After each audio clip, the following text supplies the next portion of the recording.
Okay, I would like to welcome all of you to this special presentation on the deep national security state and UFOs.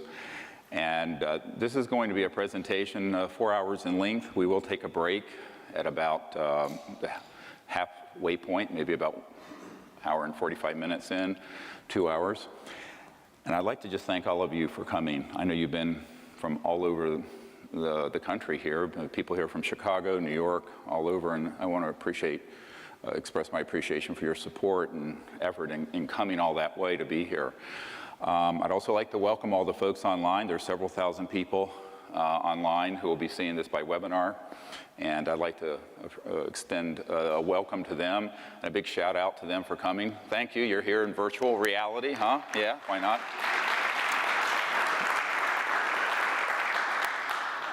So I'm Dr. Stephen Greer, and the founder of the Disclosure Project and the Center for the Study of Extraterrestrial Intelligence and the Orion Project.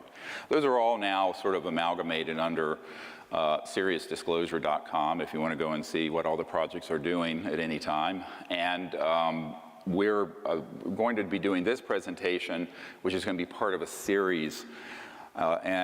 I really want to thank the people who've supported me all these years in getting this far. There's some folks who are volunteers out front who've been on many expeditions with me out under the stars, and people all over the world. My mentors in the national security state who, without them, I would have never had a Sherpa to figure out how this whole system works. You're going to learn things today, that the President of the United States doesn't know. I will assure you of that. I will give you my assurance that it's true. It is also true that without some very special person, and her name is Emily, my wife of 36 years, we wouldn't be here. So a big thank you to Emily. She set this up. And really and truly, if Emily had not supported me all these years, there aren't many Jewish doctors, daughters, wives, who will be happy with their husband leaving a career in emergency medicine to be doing this for virtually nothing for 25 years. And that's when we started this project 25 years ago.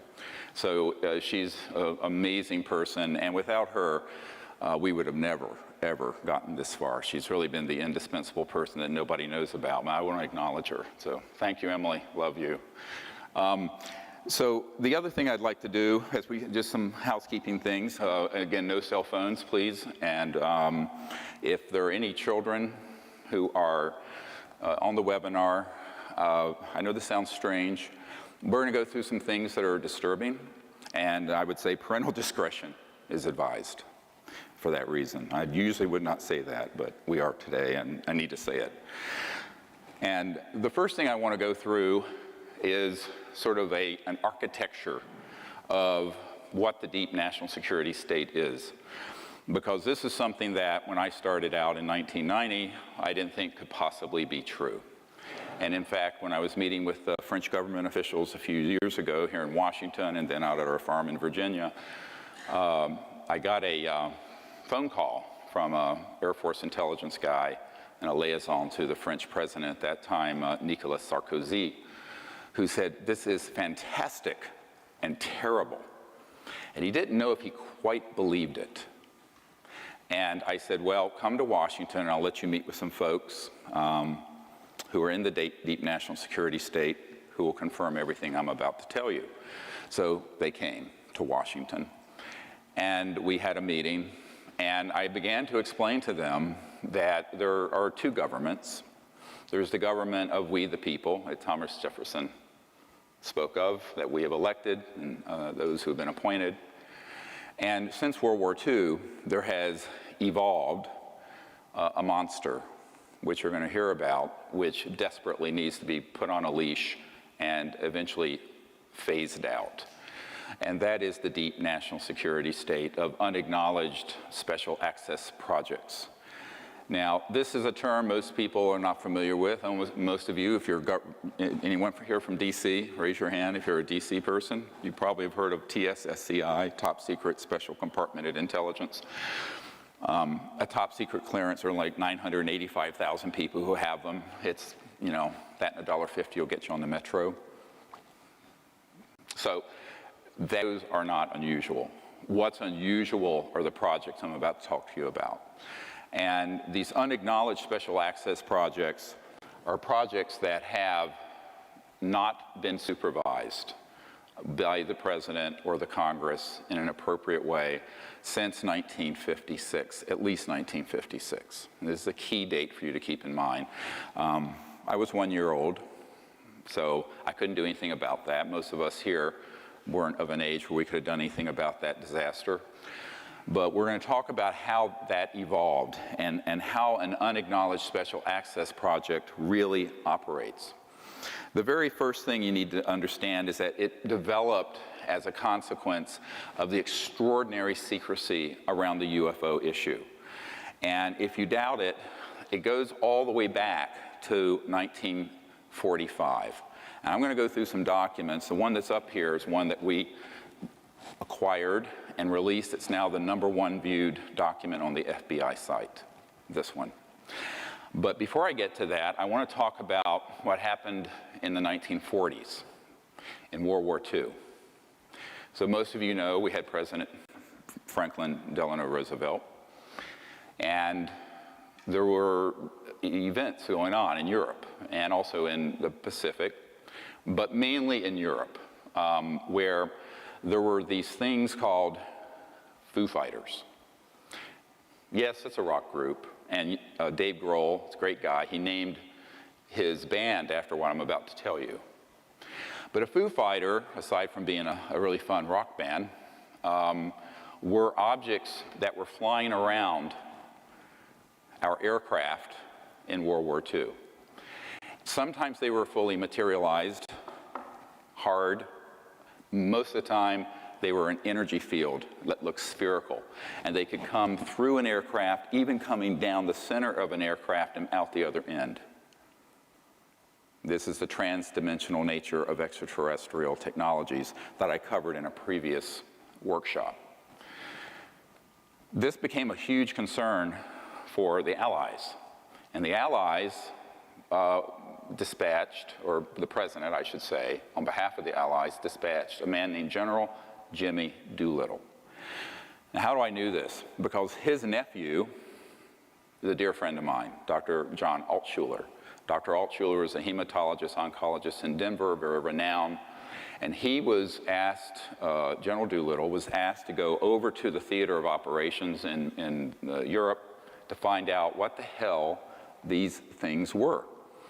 Now, the word Foo Fighters come from sort of French and German faux, for fire, because they were these fiery, had a luminous corona around them. And, but they would disrupt electromagnetic signals. They would have effects on the gravity around an aircraft and other things such as guidance systems, compasses, and what have you. And so we thought, the Americans and British thought it was a secret Nazi weapon.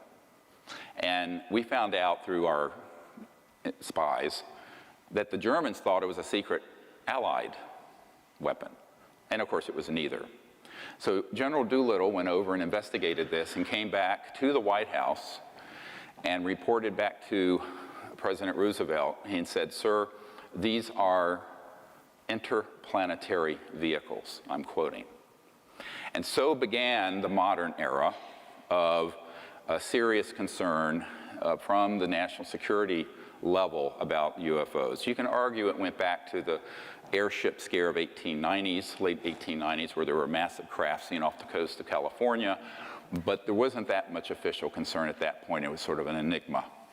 But in World War II, because of the type of weapons being developed, both by Hitler and by America, the interstellars, as I call them, became very concerned about what humans were doing on Earth and the risk of us destroying this planet, which I believe, carefully in analyzing the history of this, that they have an interest in its survival and humanity's survival.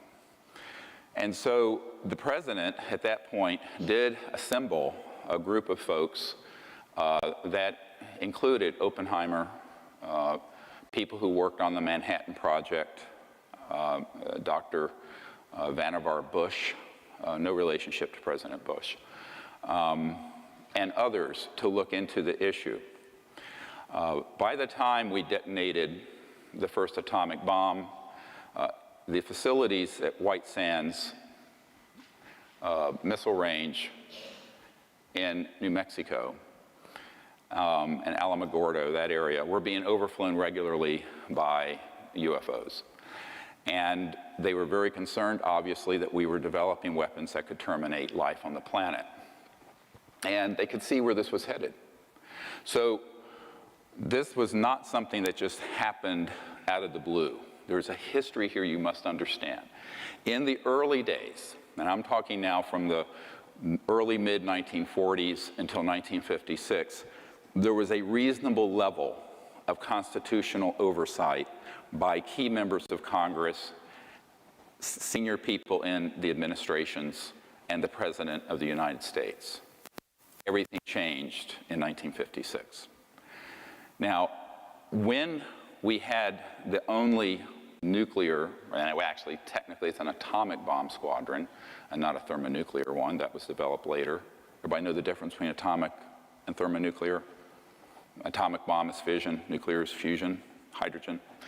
Anyway, the atomic bomb that we dropped on Hiroshima and Nagasaki was developed, as you all know, in New Mexico, and it was tested at White Sands, and eventually in Roswell, New Mexico, that was the only bomber squadron that had atomic bombs in the world for a number of years before the Soviet Union developed them.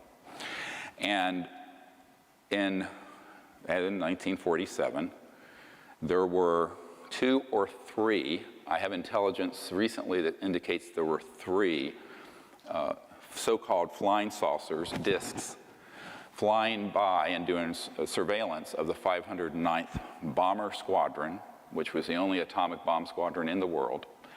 And they switched on, suddenly, an alleged radar system. Read this document carefully. Now, this, I know it's hard for you to see the original. It's dated 1950. It was to J. Edgar Hoover. J. Edgar Hoover building's right near here. And an Air Force source stated that there were 3 flying saucers recovered in New Mexico. They're described as circular in shape with raised centers, 50 feet in diameter. Each one was occupied by 3 bodies of human shape, but only 3 feet tall. They're actually about 39 inches tall. In metallic cloth, very fine texture, etc. And it says that the saucers were found in New Mexico due to the fact that the government has a very high-powered radar set up in that area, and it's believed the radar interferes with the controlling mechanism of the saucers. This is a little bit anthropocentric and childish, because if you can go interstellar, you can handle a radar system. What actually happened is that those radar domes had a scalar longitudinal electromagnetic weapon, which is another whole classification of electromagnetic warfare systems that we'll get into later. But suffice it to say, it was an early scalar Star Wars hit. And when they switched that on, at least 2 of these disks collided. One went down northwest of Roswell. The other one continued and was more intact and was impacted near Socorro, New Mexico. And that's where they actually retrieved the bodies. The ones that was just north of Roswell was obliterated into little teeny pieces, tiny little pieces. Where they did retrieve, and we have Disclosure Project witnesses who have testified to this, who have personally seen what looks like almost hieroglyphic writing on some of the little parts that were retrieved. And I know I've seen these, and it's very interesting because it's reminiscent of the ancient Egyptian hieroglyphics, but not quite the same. Makes you wonder where the pyramids came from. So that event was an early hit. Now, there are some reports of others, but that's the most documented one. This document from the FBI is significant because obviously 3 years later, you had one branch of the government trying to find out what the other top secret branch of the government was doing. You can tell by the tone of it. I made inquiries through here and there. So it's a bunch of skullduggery that happens between agencies and competition. And there's always been competition between FBI, CIA, Air Force intelligence, et cetera, and so on. And this happens not just with the United States, it also happens between allies and alliances. For example, the next document, if you can pull this up, this is one of the most important documents. And by the way, after I briefed the CIA director about all this stuff, the sitting CIA director for President Clinton, which we'll get into in a moment, I got a cache of several thousand of these documents, about 5,000 of them. And they're in my vault. I don't know what to do with them. If we presented what was in them, it would take us from now until 2017. But let me just say that this document was accidentally released by the Canadian government, and if you look at the date on it, 1950, November 21st. How ironic. This is the 65th anniversary of the writing of this document by Wilbur Smith, who had a top secret clearance, and he was tasked by the Canadian government to find out what the Americans were doing. And if you look at page 2, if you go down to page 2 of this, you're going to see just a brief summary, which I think is, there's a whole lot of detail in the document. This is on our website now, you can look it up. Many of you may have seen this one already, but the reason I want to present it is the importance of the document. And it says, the matter is the most highly classified subject in the United States government, rating higher than the H-bomb. Think about that. The H-bomb wasn't detonated until 1952.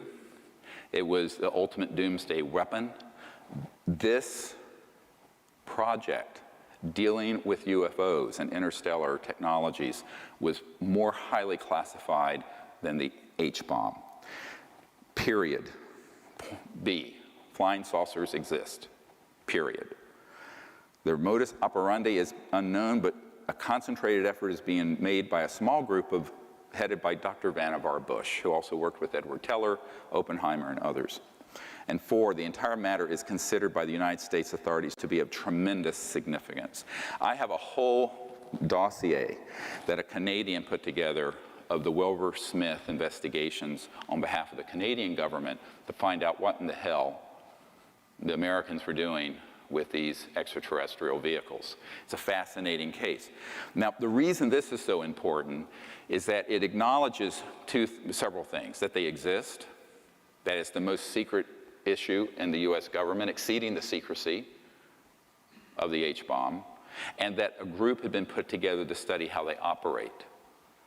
Well, they were studying material recovered from one or more interstellar crashes that were the result of using these scalar longitudinal electromagnetic systems, which Tesla had worked on and others had worked on in the early part of the 20th century.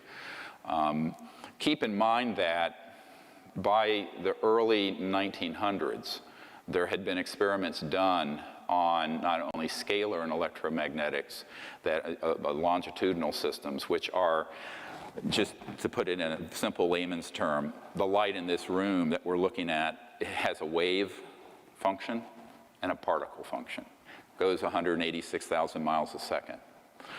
A scalar longitudinal system there's no wave. It's boom, and it's a point, and it's multiples of the speed of light.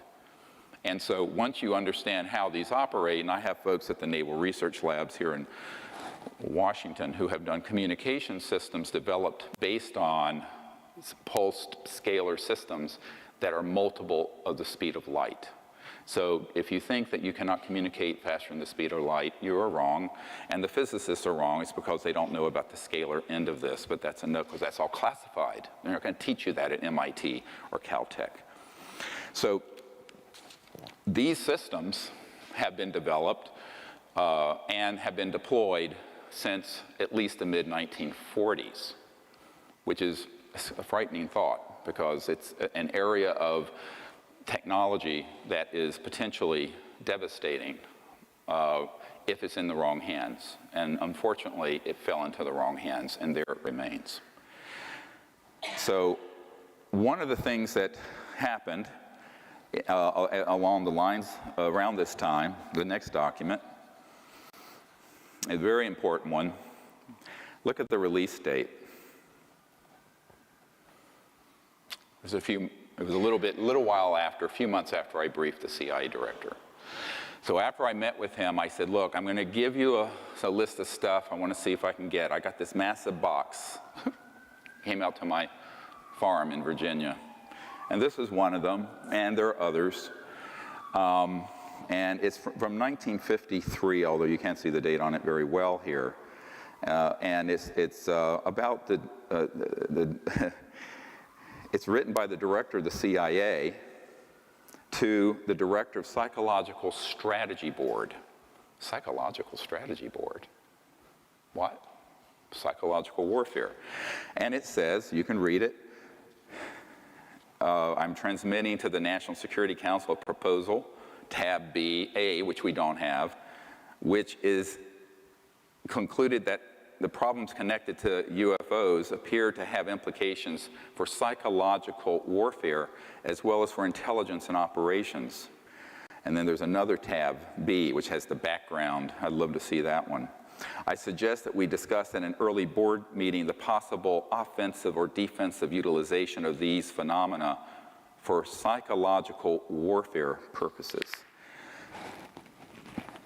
Remember this document 4 hours from now, because basically what they concluded was they needed to do a few things. They wanted to be able to set up a deception around the subject and put out false information, use it as a cover story for classified aerospace research.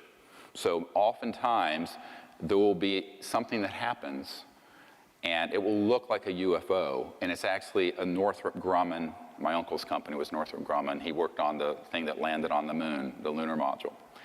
Or Lockheed Martin Skunk Works or some other aerospace entity, and it will be 100% man-made, and the public will say, oh my God, it's a UFO. And they'll not correct them. There's no correction forthcoming. They want you to believe it's a UFO. Why? Because it provides a cover for classified research with technologies that, if they were allowed to come out, would terminate the oil and gas and coal industry. They're using zero-point energy and gravity control. Which then brings me to the next issue, and that is by 1954, October, so now we're 61 years plus 1 month into an era, and this was confirmed to me by the third highest ranking official at the Naval Research Labs and the highest ranking scientist, in other words, someone who wasn't a bureaucrat, at the Naval Research Labs, which Thomas Edison founded, and the Naval Research Labs is the largest defense lab in the United States. And Richard Foch, and I knew him for many years before he passed away of prostate cancer not too long ago, was this gentleman. I've never wanted to discuss who he was until he passed away. And he was a very senior guy in this system. And one of the things that he shared is that he was in the vault, the same vault that the next document came out of, which has a great story behind it. And he was going through some documentation and found that it wasn't in the 50s that we really started, I mean the 60s or 70s, but it was in the 50s that we actually mastered gravity control. Now what does that mean? Gravity control is the ability to put an electromagnetic field at certain voltages and with certain angular momentum. I don't want to get into a lot of, put you to sleep, I got into the physics of it too far. So that this object becomes massless, weightless, no mass, M-A-S-S. So the mass component, and this has to do with angular momentum and things of this sort, of the subatomic particles, can make this object so light that it has no mass, which means if you look at your physics equations, velocity is inversely proportional to mass. Go look it up. So if mass becomes 0, velocity can go to infinity in a given amount of energy, which means you can move into another dimension. It doesn't go to infinity, you go trans-dimensional. We'll talk about this some more later. And this began to be experimented with in the 1920s. A guy named T. Townsend Brown developed a system using crystalline structures and very high voltages going into an object so that an object would begin to levitate. Marcel Vogel, one of the chief engineer scientists for IBM in North Carolina on the Reynolds estate, did the same thing in the 60s and 70s. One of the members of my team and one of our disclosure project witnesses worked with Marcel Vogel, doing this with crystalline structures. And it can be crystals, but it can also be nanocrystalline materials such as metallic. So, as you know, most metals and rocks are crystal. Actually, water is crystalline. We're crystalline. So you can put this system around almost anything, and it will begin to become increasingly massless.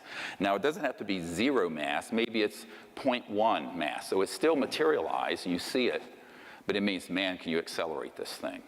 So it means you can, instead of going like the space shuttle at 25,000 miles an hour, you can go at several million miles per hour and take a right turn. And there's no deceleration effect because everyone on board is corrected for 1g. So this is what they began, 1g gravitational force. So this is what began to develop in the 20s, got taken into some Army Air Force projects in the 30s and 40s, and was Adolf Hitler's secret weapon. Adolf Hitler, they weren't making the progress on the atomic bomb that we were, but they had almost perfected gravity control by the time World War II ended. Now, one of the things that the OSS did, the Office of the Special Services, which became the CIA after World War II, they had something, you can look this up, called Operation Paperclip. And Operation Paperclip, a whole book was written on it not too long ago, about how they would put a paperclip on the file of the Nazis that we didn't want to go to Nuremberg and execute, but whose knowledge was so great that we wanted them as part of our program. We wanted what they knew. So one of these guys is a guy named Wernher von Braun, who, of course, invented the rocket, the V-2 rocket for Adolf Hitler. Hermann Oberth. These were all the giants of rocketry and aerospace for Adolf Hitler. They became the foundation brought in by the CIA, what became the CIA, of our space program in the 1940s and 50s, which is how we leapt ahead of the Soviet Union, because we took all those people first, ahead of the Soviet Union. Interesting bit of history. You don't read this many places.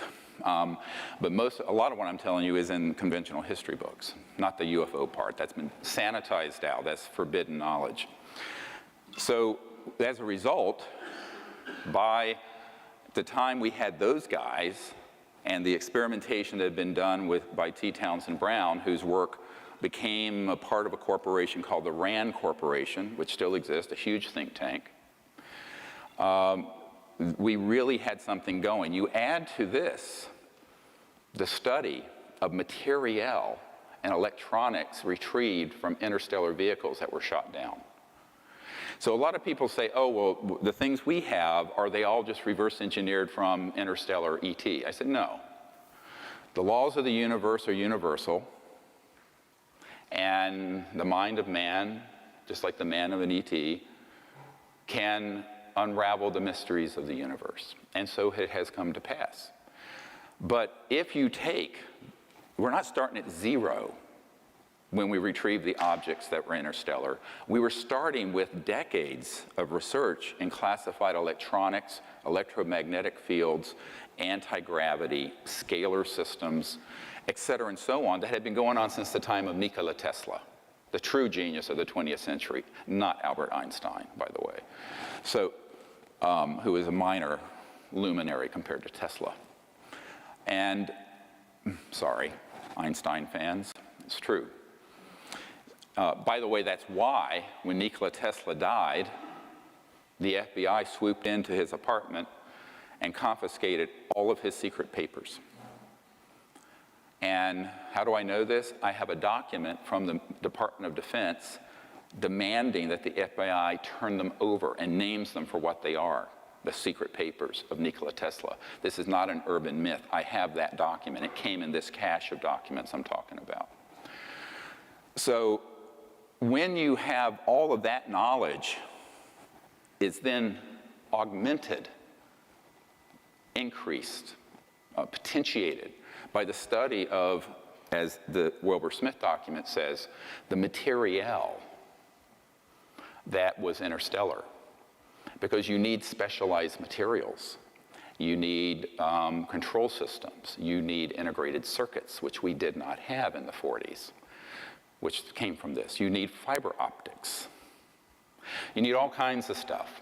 So some of the technologies, and this is where Colonel Corso, who worked on these projects tangentially, is correct. If you read The Day After Roswell, he says fiber optics, integrated circuits, and a whole slew of things came from studying the materiel from these crashed ET interstellar objects. So you had the biggest and most top secret, most well-funded project in the history of the United States going on. Nobody knew about it. It's completely sub rosa. It was more secret than the hydrogen bomb. And so between 1945 and 1954, the brain power of those Nazi aerospace folks like Werner von Braun and Hermann Oberth, the work of T. Townsend Brown and others, Edward Teller, some of the brightest and most ingenious people in the world, bent their attention primarily not to the hydrogen bomb, but to gravity control and how are these interstellar visitors getting here? Because that would then be the ultimate edge, wouldn't it, in the technological arms race.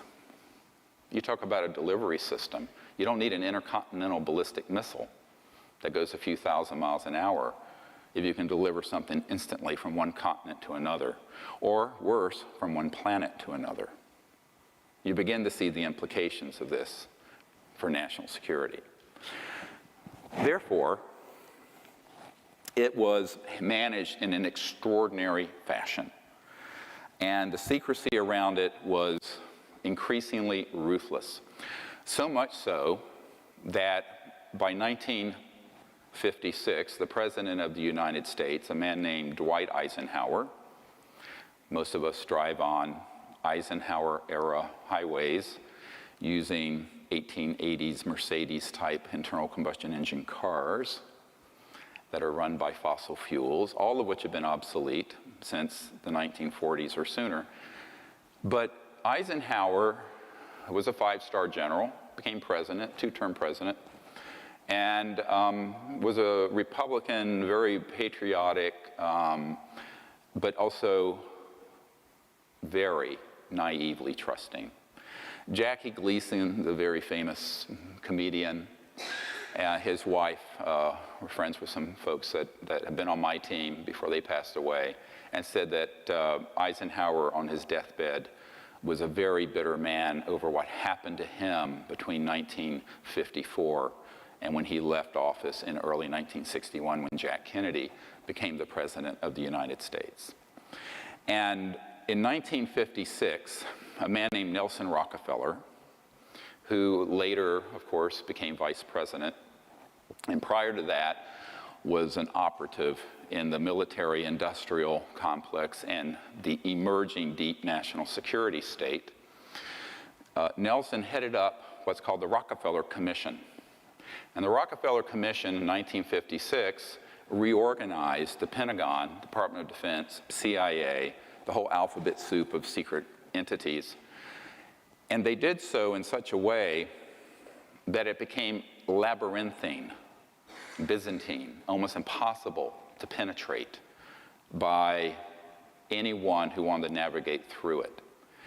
In the early days, there was still some presidential knowledge. We have one of our witnesses, Mr. Lovkin, who is an attorney, who was a young man, White House Signal Corps here at the White House down the street from where we're speaking today. You can look at his testimony on our website, SeriousDisclosure.com, and he said, yes, he would be at meetings and Eisenhower would be making doodles, pictures of UFOs and ET craft. In fact, I have one sitting in my condo here in DC that someone lifted from the archives. I won't say where and how. And he said basically Eisenhower voiced to him great frustration over the fact that there were all these projects going on and he had lost control of the oversight of them. So what happened with the Rockefeller Commission in 1956 is that they made it virtually impossible for any ordinary congressman or president, because they come every 4 to 8 years, don't they? So by the time they leave, even if they're there 8 years, maybe they're a little less wet behind the ears. But it's a system that guarantees their ignorance, except to the extent that they want to give you just enough information to control what's going on. We'll get into this in a moment. So by the time Eisenhower left office, he made the very famous speech about beware the military-industrial complex, as you've seen in the film Sirius. By the way, Sirius became #1 on Netflix a few months ago. Cool. Thank you guys for supporting that. And the president said it will become a threat to our national security and our way of life. Not the UFOs, the secrecy. No less a figure the same year, Admiral Roscoe Hillenkoetter, who was the first director of the CIA. Go look this document up. I have more documents than we have time for me to go through. And it's a letter where he's writing and saying that the secrecy around the UFO subject is a threat to our national security and to the United States. This is the first CIA director, because he also later found out he was being Schmidt-canned, pushed aside by these neo-fascists who had taken over the intelligence community, the aerospace community, and the large corporations. What happened over those years, from 1947 until 1956, was that there was a deliberate, albeit imperceptible initially, takeover by the corporate state. Corporations working with unacknowledged special access projects, which are completely off the radar, not funded officially, took over operations. And as a result of that, those national security programs increasingly became out of reach for the president, out of reach for members of Congress, or even cabinet level people like CIA directors and secretaries of state and people of this sort. So this was a gradual thing that happened, but there was an abrupt change by 56. By 1961, when Eisenhower left office, frankly, we were done. It was done. Now, I couldn't do anything about that at that point. Couldn't run the disclosure project because I was only 5 years old, or 6. And so it just suffered and went along. And the national security apparatus got bigger and bigger and bigger. When Jack Kennedy took over in January of 1961, he had a great interest in this. And he was, in fact, briefed on the subject. But as we know from Lieutenant Halt, who was on the early meetings I had that ironically Nelson's brother Lawrence Rockefeller, who is the white hat in the Rockefeller clan, who actually wanted to end secrecy on the subject. Lawrence Rockefeller was a very early supporter of CSETI and the Disclosure Project. And he funded and I organized the Asilomar Monterey gathering of KGB, CIA, astronauts, cosmonauts in 1995. And what I found is that some of the people who came had been involved with the Kennedy administration. And one of these gentlemen, this lieutenant colonel, was on Air Force One flying to Berlin when Kennedy made that very famous speech, "I am a Berliner," although I think he misspoke it a little, but from what I hear from the Germans. But on that flight, this Air Force officer, who was sort of like the chief steward who sort of ran Air Force One for the president, had a chat. And this issue came up because he had been a pilot who had seen one of these UFOs as an Air Force pilot. And there are thousands of sightings like this that we have in our archive. And he brought this up to the president. He says, "Oh, yes, I know about this." He says, "I've been briefed on it a little bit. But," and now I'm quoting, I have this audio tape. It is chilling, the audio tape. But he says, "Unfortunately, the whole matter," this is the president speaking, "the whole matter is out of my hands, and I don't know why," and began to cry. So we know, and that was 1963, June of 63, and of course he was killed in November. But before that, some other tragic things happened.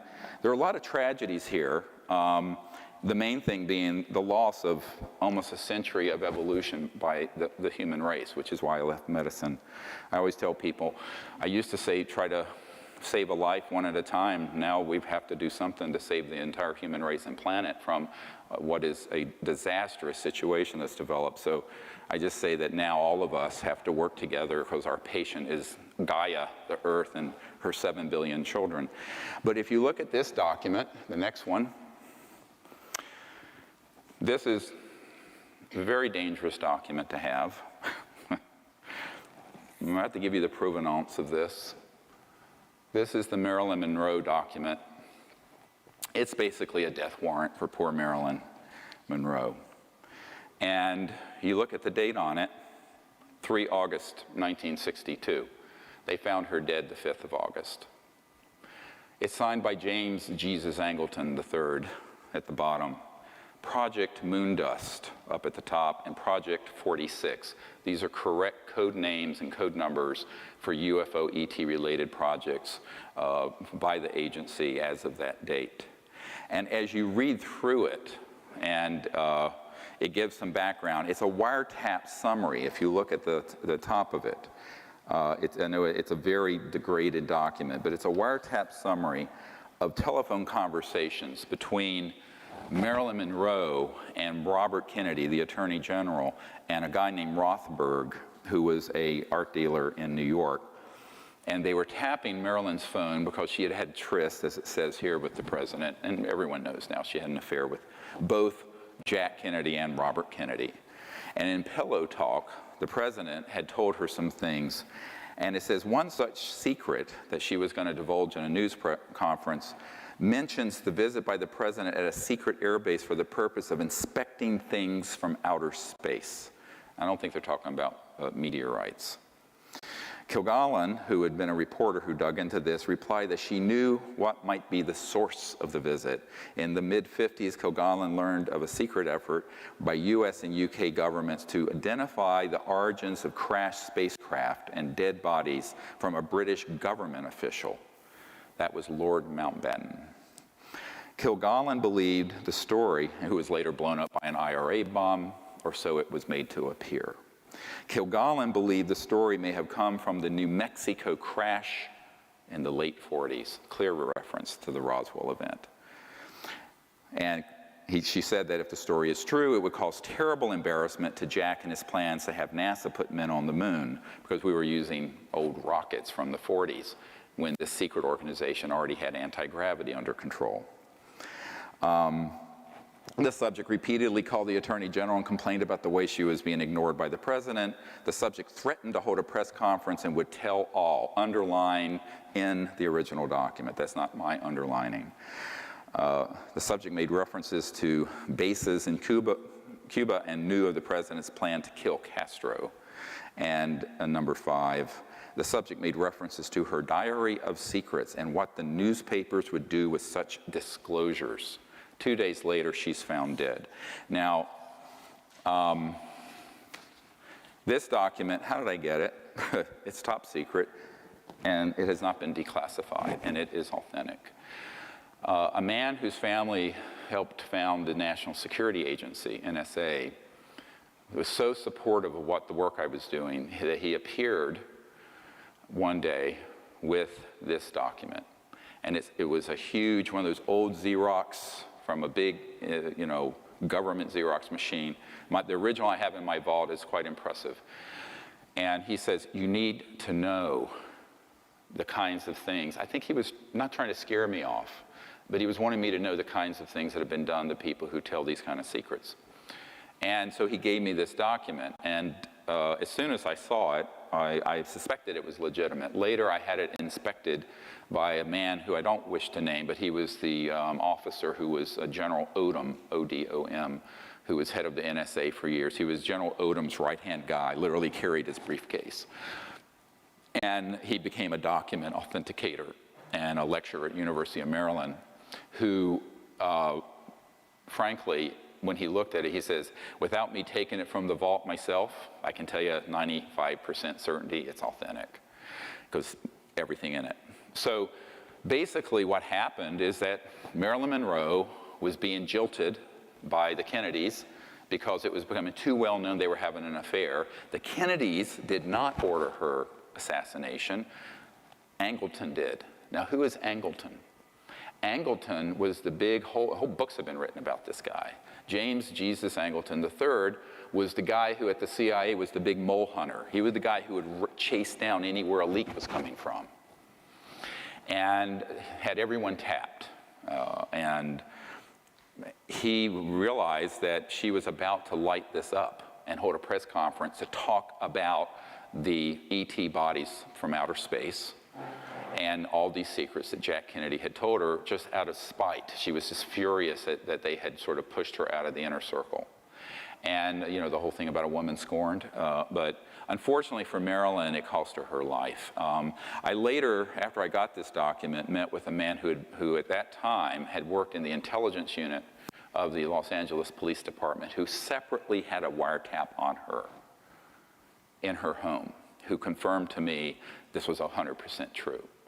Now, I don't know how many of you know a guy named Burl Ives, who's an actor and singer, and everyone thinks he was like Frosty the Snowman, but he was actually a very accomplished actor and folk singer, and very good friends with Marilyn Monroe, Elizabeth Taylor, people like that. And he was on my executive committee for a number of years, and by the time he was involved, I had that document, and I went to visit him. They had moved from Montecito and Santa Barbara up to Anacortes, Washington. And I was in his room. I was actually sitting on the edge of his bed. He was up there in years, big jolly guy, great bear of a guy. And I shared this document with him. He says, oh my God. And he's a 33rd degree Mason, by the way. He says, we all know, every one of us knew Marilyn had been killed, but we never knew why. We had no idea why. This is why. This is the thing. And so that was also a shot across the bow to the Kennedys. Now, Jack Kennedy had great affection for Marilyn, even though it was indiscreet for him to continue seeing her. And he was furious that someone in the intelligence community, I don't even think he certainly didn't know about this document. He was very upset, is what I understand, that Marilyn was killed by these operatives. And he vowed to try to bring out this information himself. And I think that's why he began to speak a little more openly to this Air Force officer whose audio recording I have. And that was, of course, a year later. This happened in August of '62. The recording with the Air Force officer, that conversation with Jack Kennedy happened in 1963, June. In November, he was assassinated. As Kennedy was planning, if he had become the president, he was going to dissolve the CIA, get us out of Vietnam, disclose this information, and make peace with the Soviet Union. That's what he was going to do. And those folks in the intelligence community and the warmongers and the profiteers and the military-industrial complex said, like bloody hell you will. And that was the end of him. So that's why, I mean, although I thought they were joking initially, when I first, is this getting Is this good information for you folks? I hope it's not too much, but I'm going to cover an enormous amount today. You've got to know the background. So over this time period from 1945, 40s to early 60s, there developed a decision was made. I know this sounds like a joke because everyone says it. If I tell you, I have to kill you. But there's some truth to that. So the secrecy that got developed around this issue became more and more and more restricted, even from people who were presidents or Senate Intelligence Committee members or members of the cabinet. Because another man who was killed was John Foster Dulles, shoved out of a window. Dulles was killed. He had been CIA director. He was starting to make noises about changing the direction of things, and he was also killed. Dulles Airport's named after him. So the decision was made, how do we do this without risking having to continue to engage in the wet works? And there's a guy I know at the CIA who kind of has my back, who has been there for years, PhD guy, who has a team of wet works guys. Wet works are assassinations. So wet works are, wet comes from blood. So, you know, you don't want to pull the trigger on wet works if you don't have to. So they've decided here in the 50s and 60s to create so much secrecy and have it so compartmentalized and tightly held that they didn't want to risk doing that anymore, because it was really disruptive to the nation. And that is really the genesis of unacknowledged special access projects. Now, a special access project just means you have to have the clearance to get to it and be read into it, as they say in military speak. But an unacknowledged project, I just want to go through a minute how that works. Let's say that this gentleman is a 4-star general, and I'm a colonel. I made you a 4-star general. But I'm in an unacknowledged special access project dealing with this or some other subject. It can be other things as well. If I am in an unacknowledged project, I am told, and I have one of my most senior military advisors has been in multiple of these. He was in one project that was $2 to $3 billion. He knew it was more than 2 and almost 3 billion in a project that was off the books, no accounting, president didn't know, Congress didn't know, tightly held. A military guy working with some corporate folks. And he told me, he says, here's how it works. He says, they take you to a SCIF, a Secure Communication Intelligence Facility, SCIF, take all the equipment off of you, any guns off, cell phones, watches, nothing. Anything metallic. You go into this underground facility, and there's a meeting. And he said, hey, you have a come into Jesus talk. And what happens is that you are told that only the people in that room are read into and cleared to this unacknowledged special access project. And if you speak of it outside of that circle of people, there's one person there with a gun and a bullet. He takes the bullet out and he says, it has your name on it if you speak to anyone, and I mean anyone, your wife, the president, your commander, about what we're doing. And that is how it works. This is not a conspiracy theory. I've been in these SCIFs. I've been in a couple places, and I can tell you that is exactly how it operates. So one of the things I wanted to make really clear about what I'm presenting today, I'm not talking about anything that I don't have firsthand direct knowledge of. Everything I'm telling you, every bit of it. But I don't care about conspiracy theories. They're mostly 99% wrong. And I really don't care about the internet chatter. You know, this is 25 years of the most incredible investigative research. And, you know, I put over $10 million of my earnings and life into doing to get this far. And I can tell you, if you're in an unacknowledged project, and I was offered this position back in '92, and asked my wife about it, and I rejected it I was actually offered $2 billion personally, if a fund with $2 billion in it, if I would shut the hell up, join one of these unacknowledged projects and do what they wanted me to do. And I said, screw you. I'm not doing it. But that's what was offered. And that's when $1 billion was a lot of money back then. Now, they're minting a billionaire every week in Silicon Valley. But, in 1992, $2 billion was a lot of money.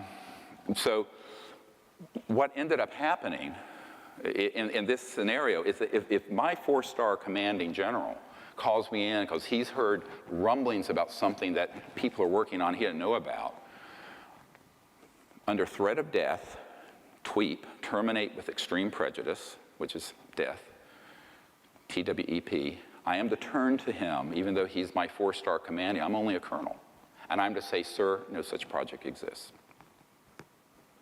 That's how it works. It's illegal, it's unconstitutional, it's criminal, it's dangerous. Because once you have a breakdown in the rule of law, we're back in the jungle. We're back into Al-Qaeda territory. We're back into the Wild West where there's a lawlessness. And that's what happened. And because of that, no president since Eisenhower has had anything near the level of information on this that would be required for the chief executive. Most CIA directors haven't. There are a few who have and a few who haven't. And I'll tell you a little bit about why that's the case in a moment. Who's been in and who's out? Dick Helms was in, Woolsey was out.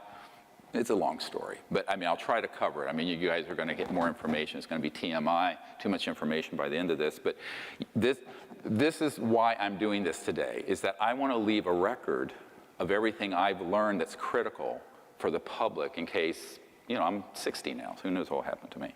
So it's important to leave this. But if you're the president, don't assume that you have an all-access pass. The presidential daily briefing doesn't have anything really that critical in it, and almost never this subject.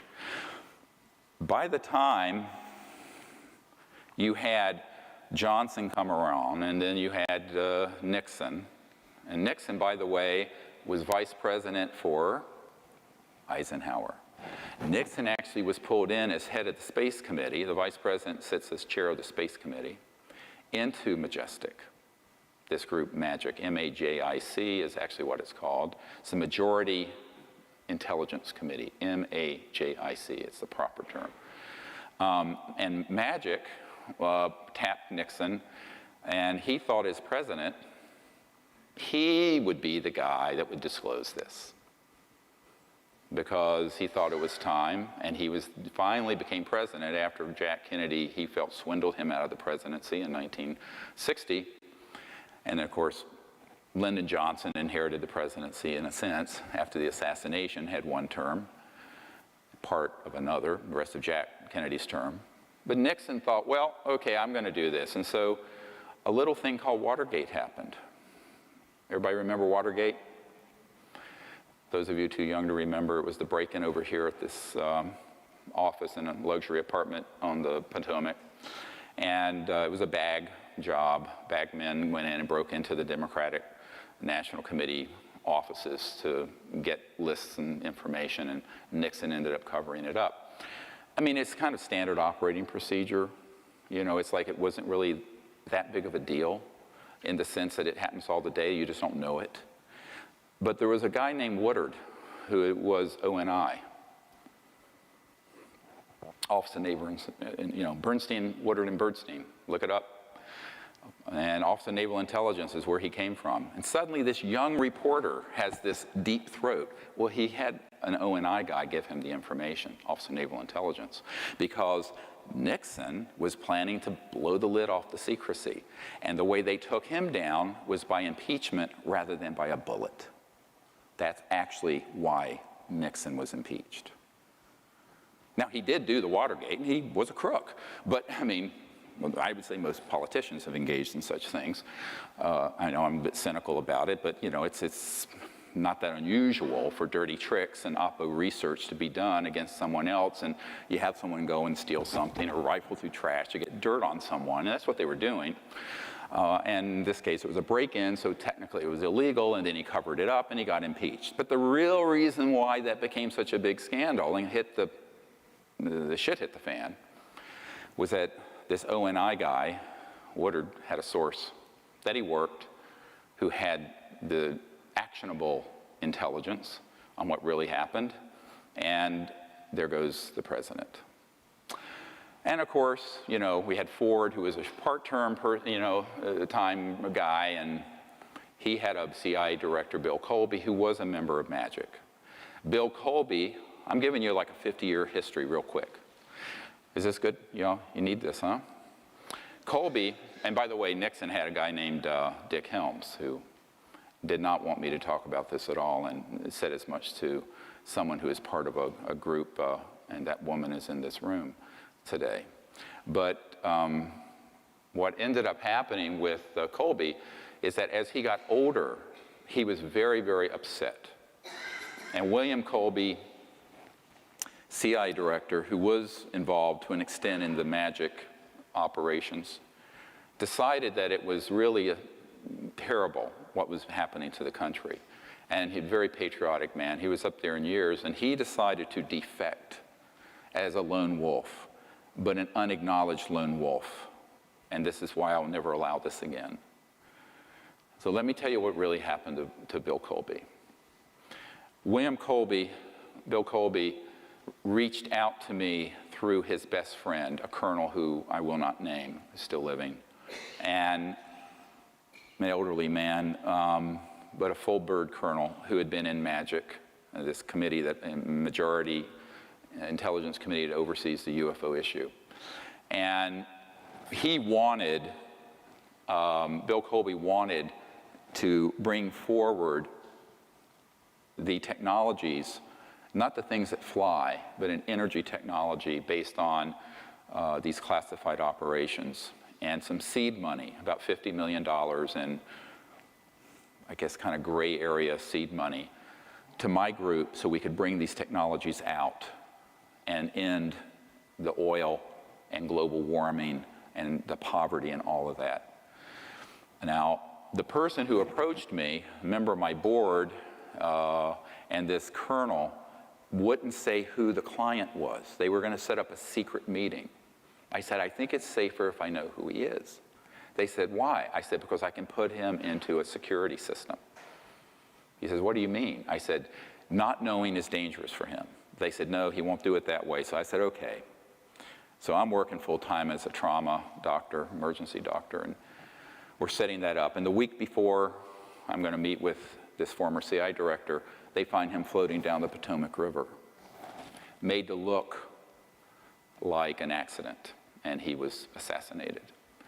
And it was tragic. And I said, I will never do this again. I felt terribly guilty. And his best friend came to my best friend's funeral, Sherry Adamak, who had been helping me for years and who was one of 3 of us who mysteriously got metastatic cancer the same month. Simeon, I think you knew Sherry. And this colonel came to her wake, and he just looked at me. He says, we can't look back. We have to keep putting one foot in front of the other, even though we both have had horrible losses. Yeah.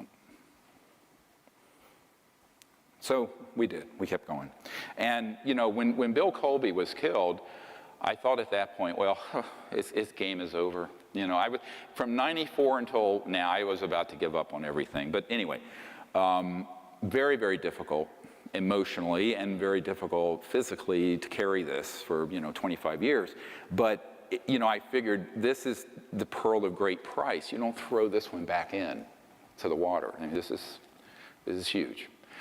So we decided we would just continue marshaling our energies and go forward. But we knew that we couldn't do anything like that again. It had to be open. I mean, I had to know, and to the extent things none of this skullduggery, because the secrecy is their domain. If you go to the National Reconnaissance office, the super secret spy agency that runs all the satellites. Above their entrance, it says, "We own the night." You can Google it.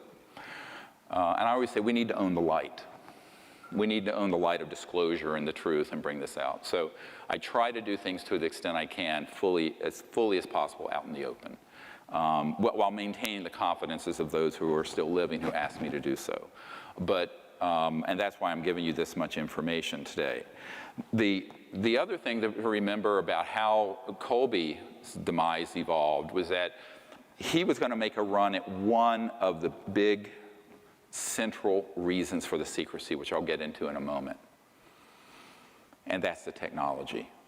This is a big science and technology story. Because imagine bringing out a technology that would sit on this podium, that would run your house, pulling energy from what's been called the zero-point energy field, that never has to be rebooted for fuel. It's pulling it out of the fabric of space-time. And it's estimated that every cubic centimeter of space in this room has enough energy to run the United States for a year, if you can tap it. And it has been tapped.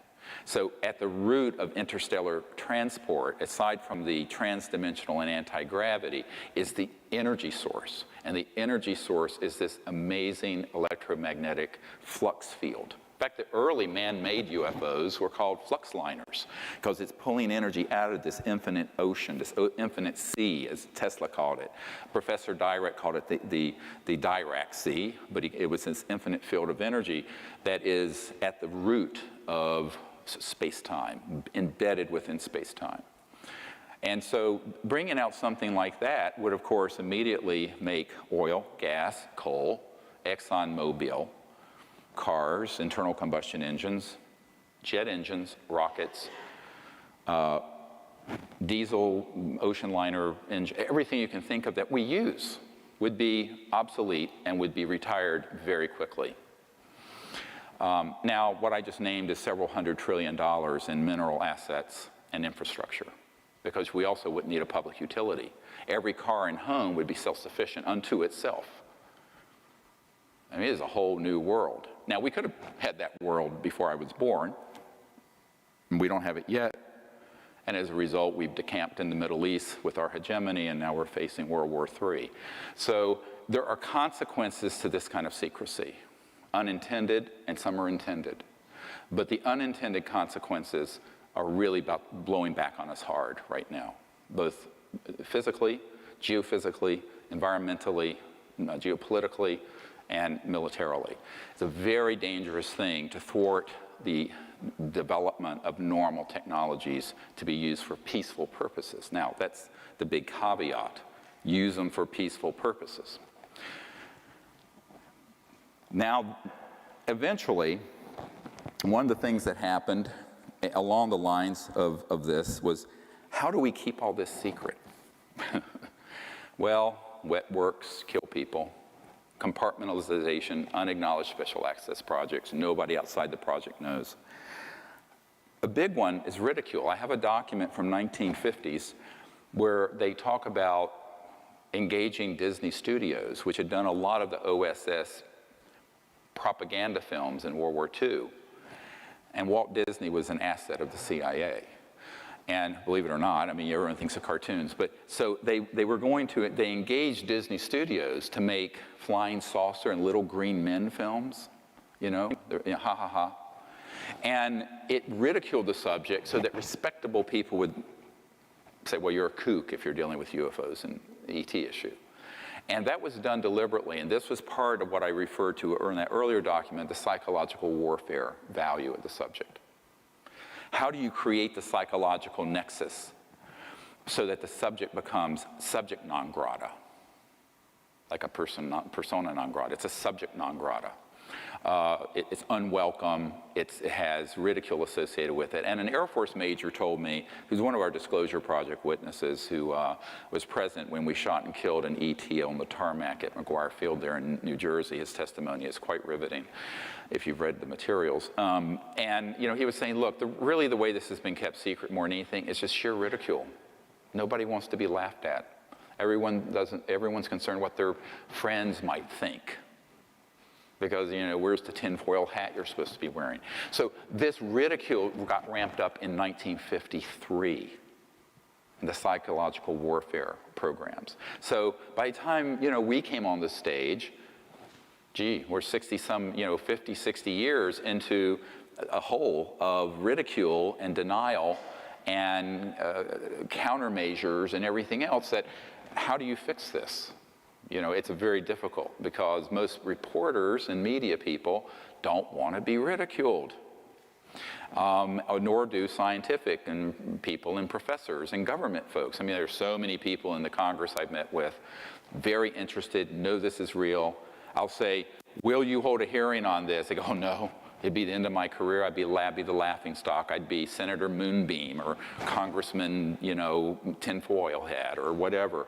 So that ridicule, which was ramped up in the 50s, has been very effective, incredibly effective.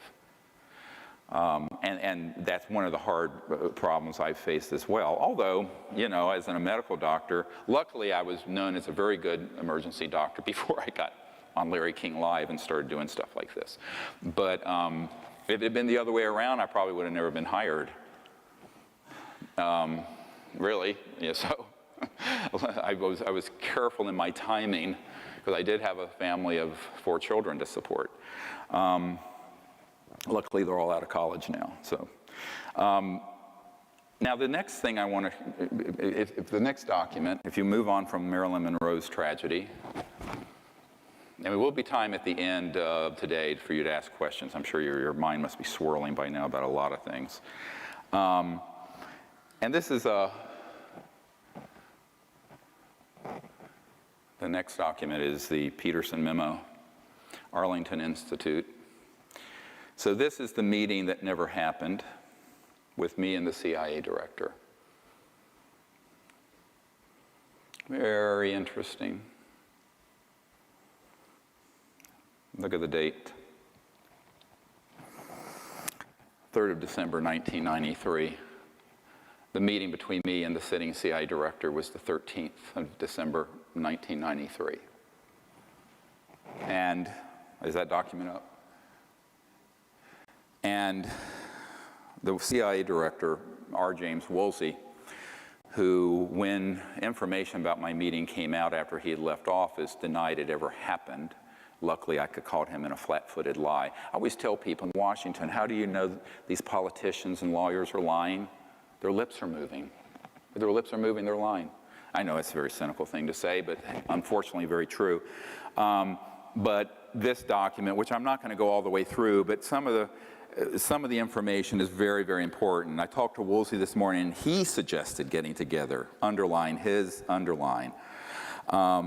Project Starlight that's referred to here was the coalition I put together before the Disclosure Project, which no one knew about, where I was trying to get President Clinton to lead the disclosure on this. And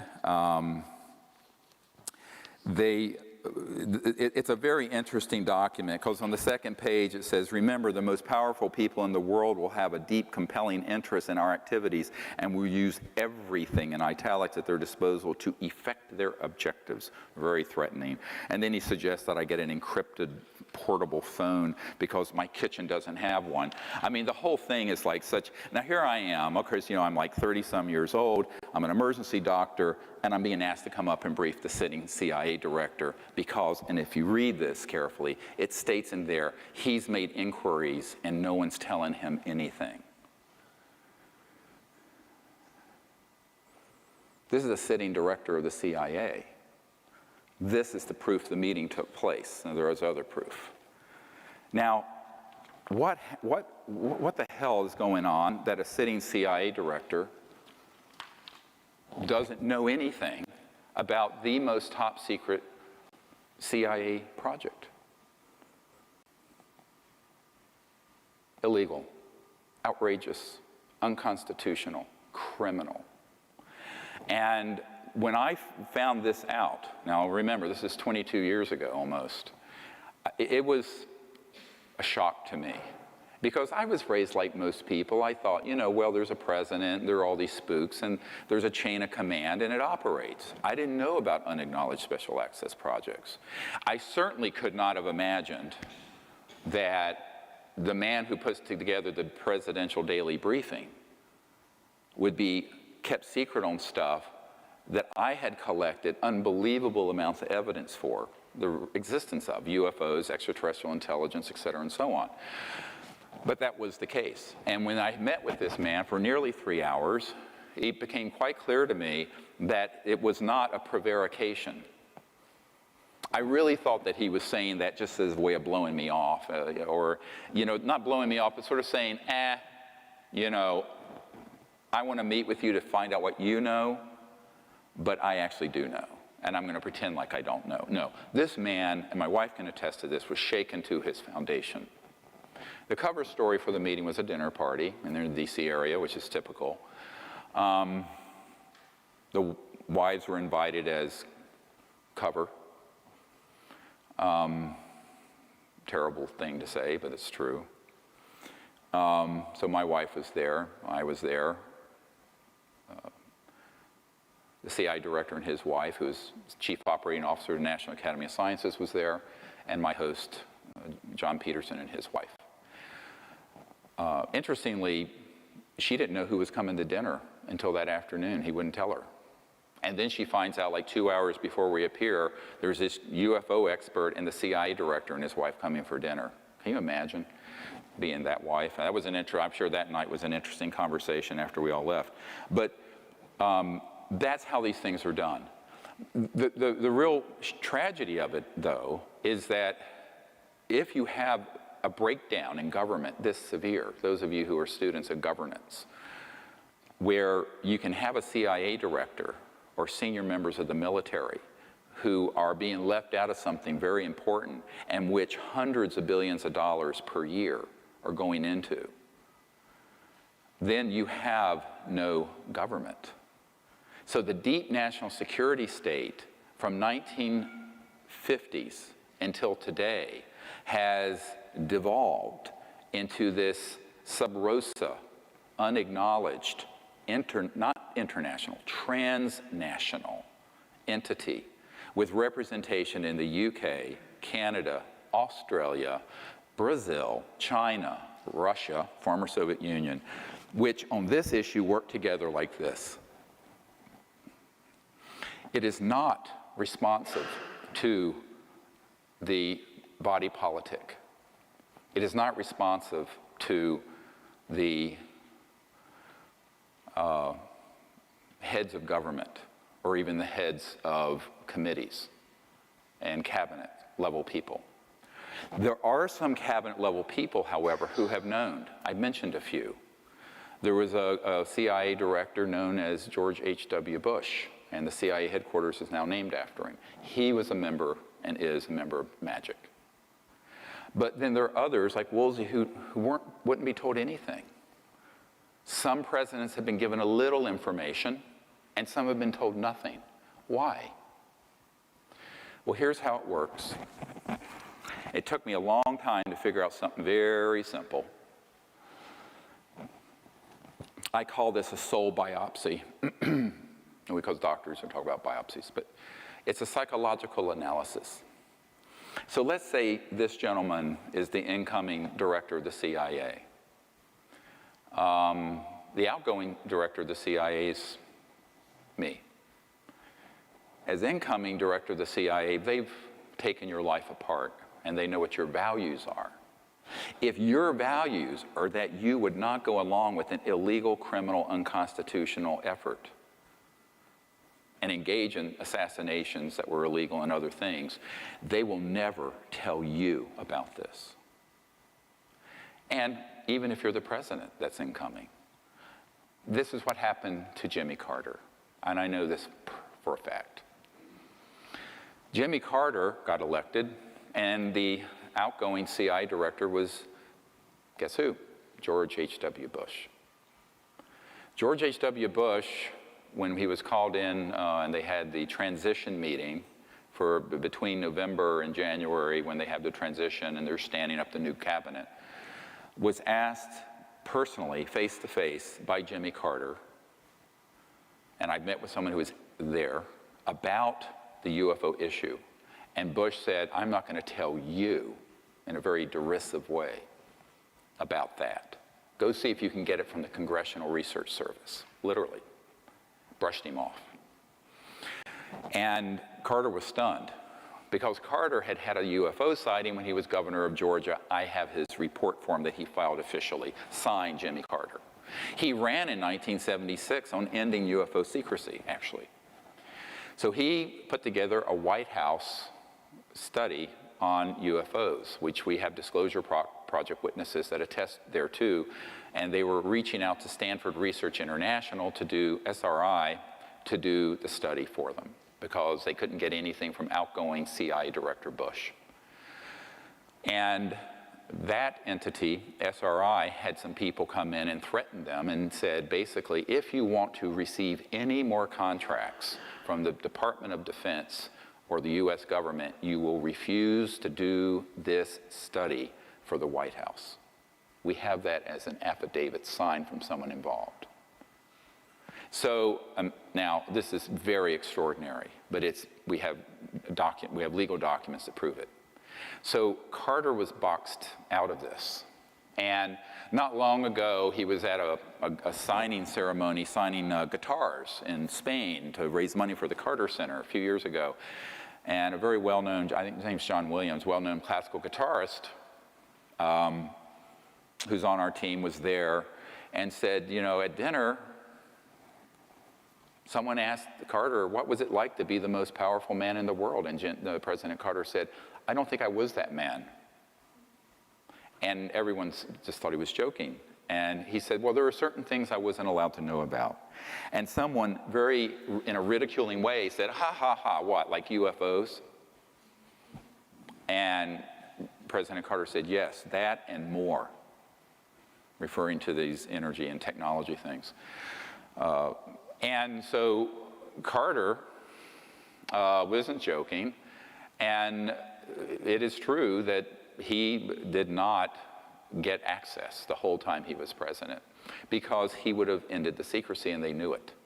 It's also why he was a one-term president.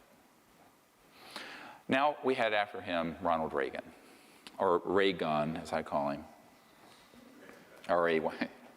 So a colonel who reached out to me was one of the guys who putting together the SDI, Strategic Defense Initiative, Star Wars. And he actually met with Carter and Reagan. Carter was a hard sell, Reagan was a soft sell on the billions to go into Star Wars. Now, the way it worked is that the Star Wars was always a cover story for targeting in space interstellar vehicles using these scalar weapons, not lasers, if it's at the speed of light, it's not fast enough. Everything important is faster than the speed of light. And so what happened is that he, at that point, got convinced. They sent just the right people in to convince Reagan that there was an existential alien threat. Basically what Wernher von Braun warned on his deathbed about, which we'll get to in a moment. And so Reagan bought into it. That's why you can Google this. At the UN, he said, wouldn't our job of uniting the world be easier if we could unite against a common alien threat? I'm paraphrasing, but you can look this up. Actually, Bill Clinton recently said that on Jimmy Kimmel, something very similar. The reason that happens is because there is a prevailing need for people who are in certain positions to be given what is, I call, targeted and tailor-made disinformation. Information that is geared towards scaring the hell out of them so they go along with the agenda of militarism as opposed to peaceful contact with these civilizations. And it's not hard to do if you have a certain orientation, if you have a certain mindset based on fear, xenophobia, us versus them, that whole mindset. So that's really the criteria. Whether someone is pulled in the loop of this secrecy in government or not has to do with what their values are, what their psychological profile is, whether they will go along with the agenda of secrecy. If they will not go along with the agenda of secrecy, they're not going to tell you anything. I don't care if you are the President of the United States or the CIA Director or the Chairman of the Joint Chiefs of Staff.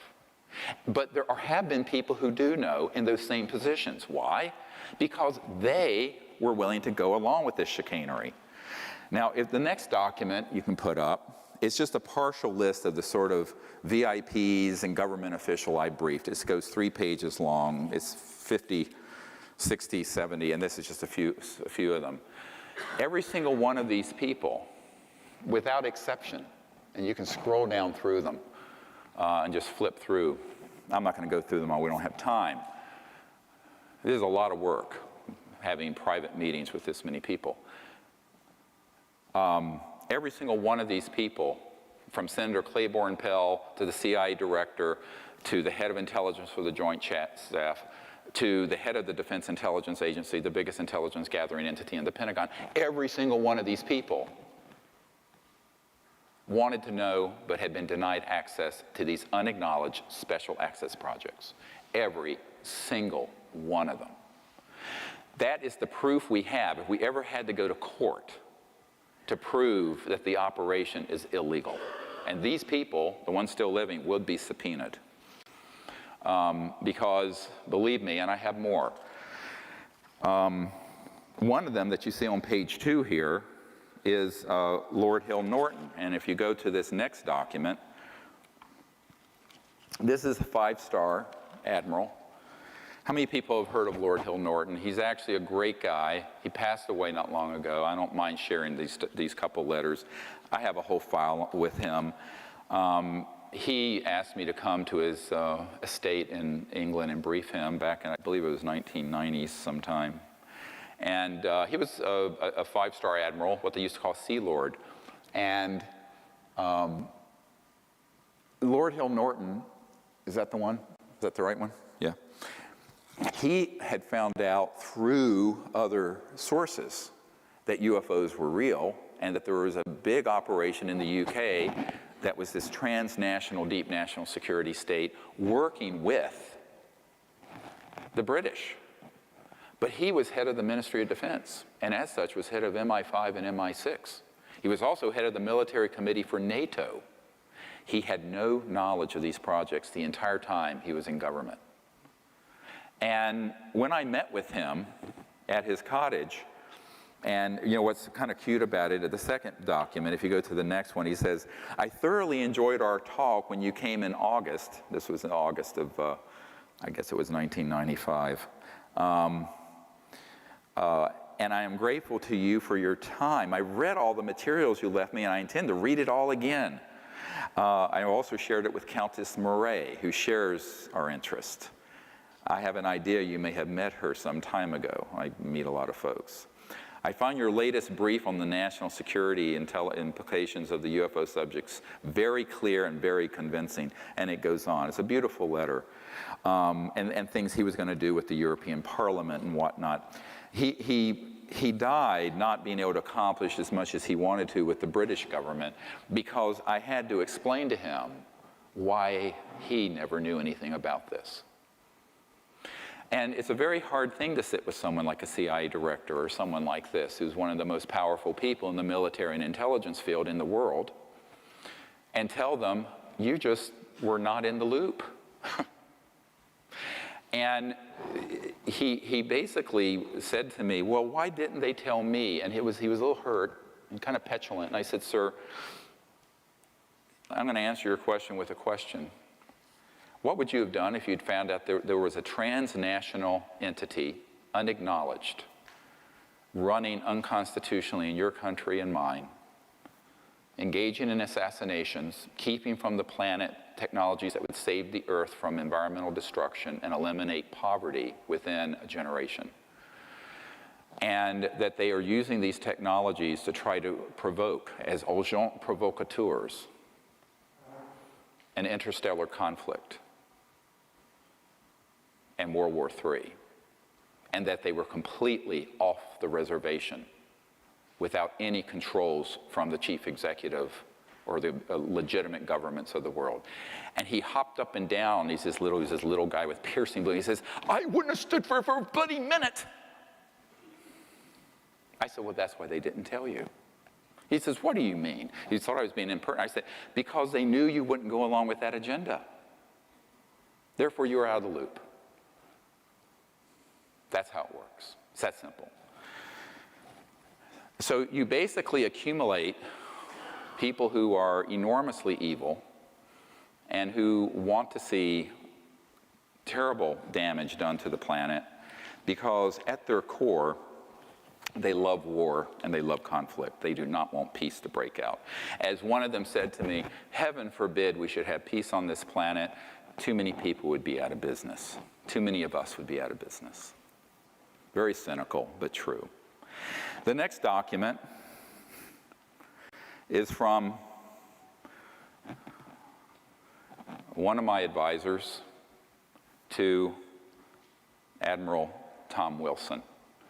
And it's about setting up a briefing for him.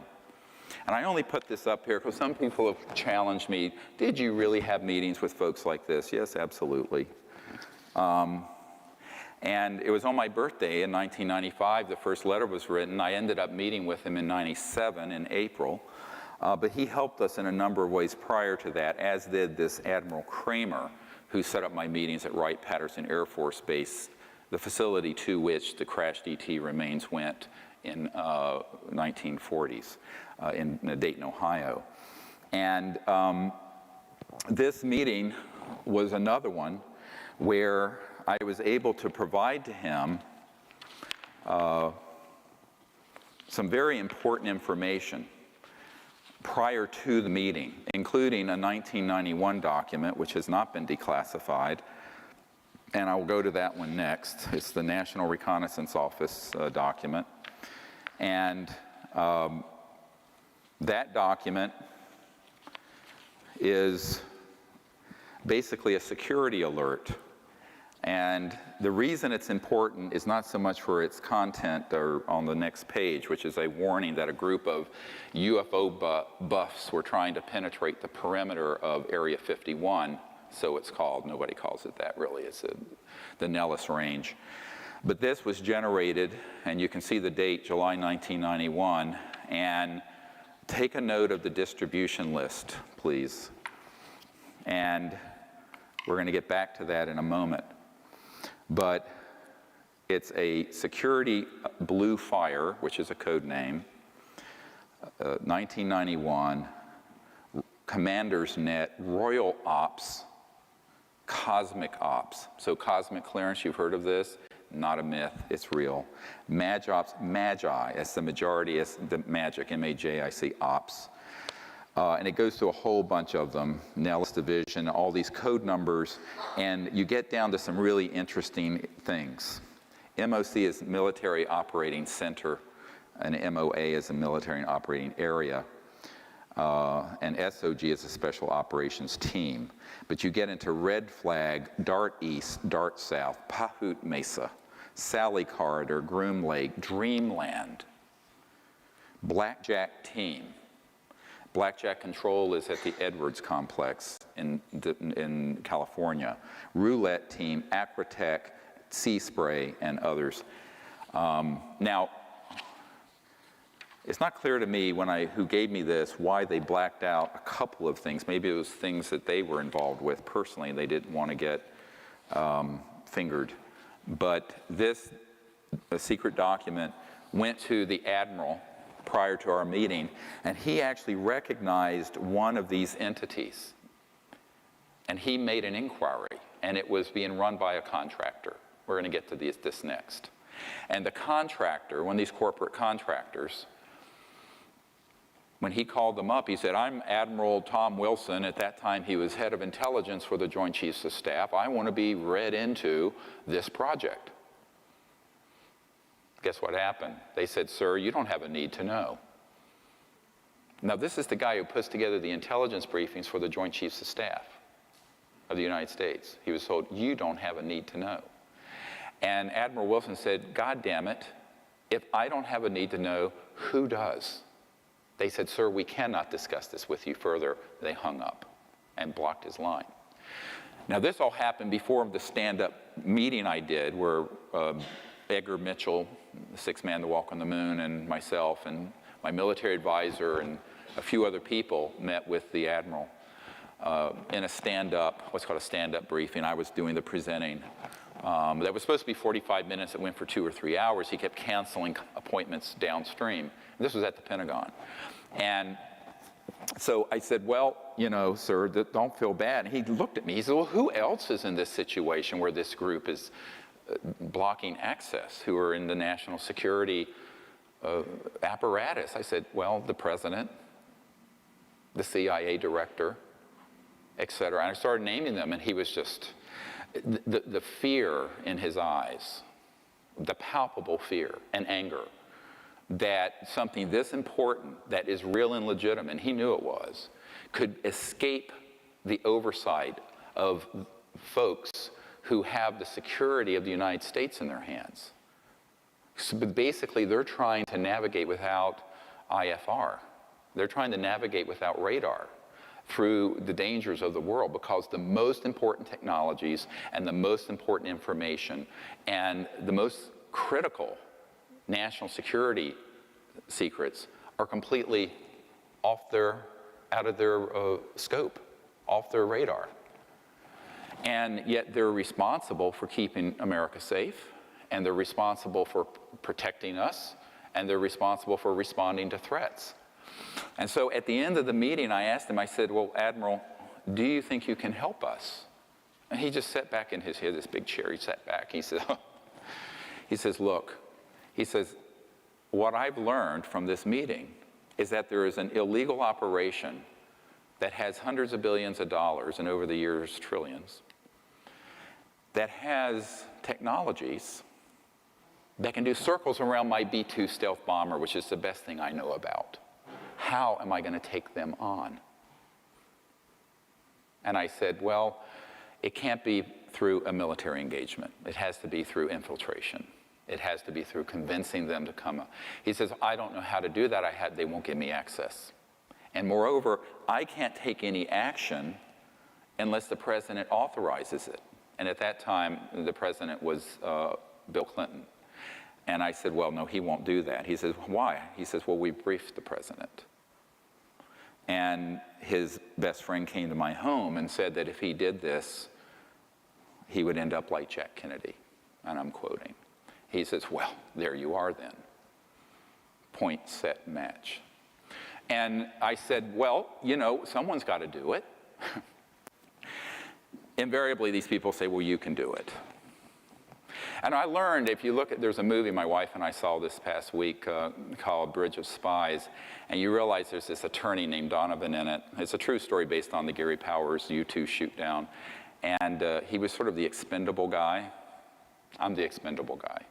I'm the guy, it doesn't matter if they get killed. Because basically that's what Clinton's people told me. It doesn't matter if you get killed. We don't want the president to get killed. So, I mean, I know that's ugly, but it's the truth. So that's why I'm doing it. So this document, the reason it's so critical is that it actually has the actionable. And this is the first document on the top of the large briefing that President Obama got when he became president.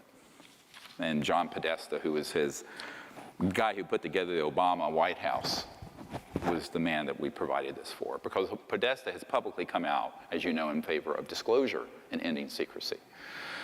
So basically, it was from me to Podesta to Obama. And of course, I mean, I didn't expect Obama to be able to do anything about it, because having these project code numbers and being president doesn't give you access control.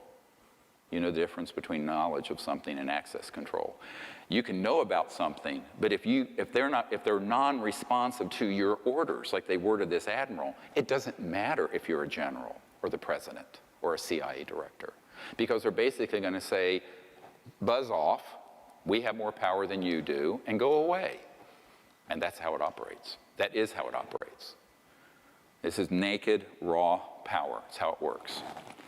So This next document I want to share, unfortunately, did not come out. It's the Congressman Cox. As you know, he was SEC head secretary for W. Bush. But back when he was a congressman from Orange County, a good friend of mine who knew him set up a briefing between me and the congressman at his offices in Orange County. And he was on several key committees, Armed Services Committee, et cetera, and so on.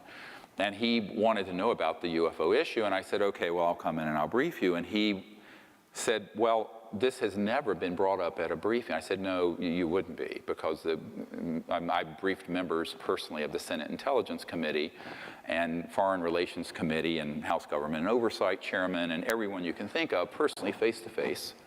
And in every case, they have been completely without access. And when they make an inquiry, they're told no such project exists. It doesn't exist. It's unacknowledged. Unacknowledged. Doesn't exist. And he says, well, I would like to know. He says, where the heck are these things going on? And who are the corporate entities? And where are the bases? So that was the genesis of the famous Cox memo, which, you know, became kind of infamous because I wrote it to him, and I basically did a subject of a brief summary of the people who I briefed who don't know, and a course of action that he needs to take. Unfortunately, that document didn't come out. It got scrambled by the electronic gremlins in the computer, unless he's fixed it. No, he hasn't. So basically, I describe who is not able to do this, but where the places are.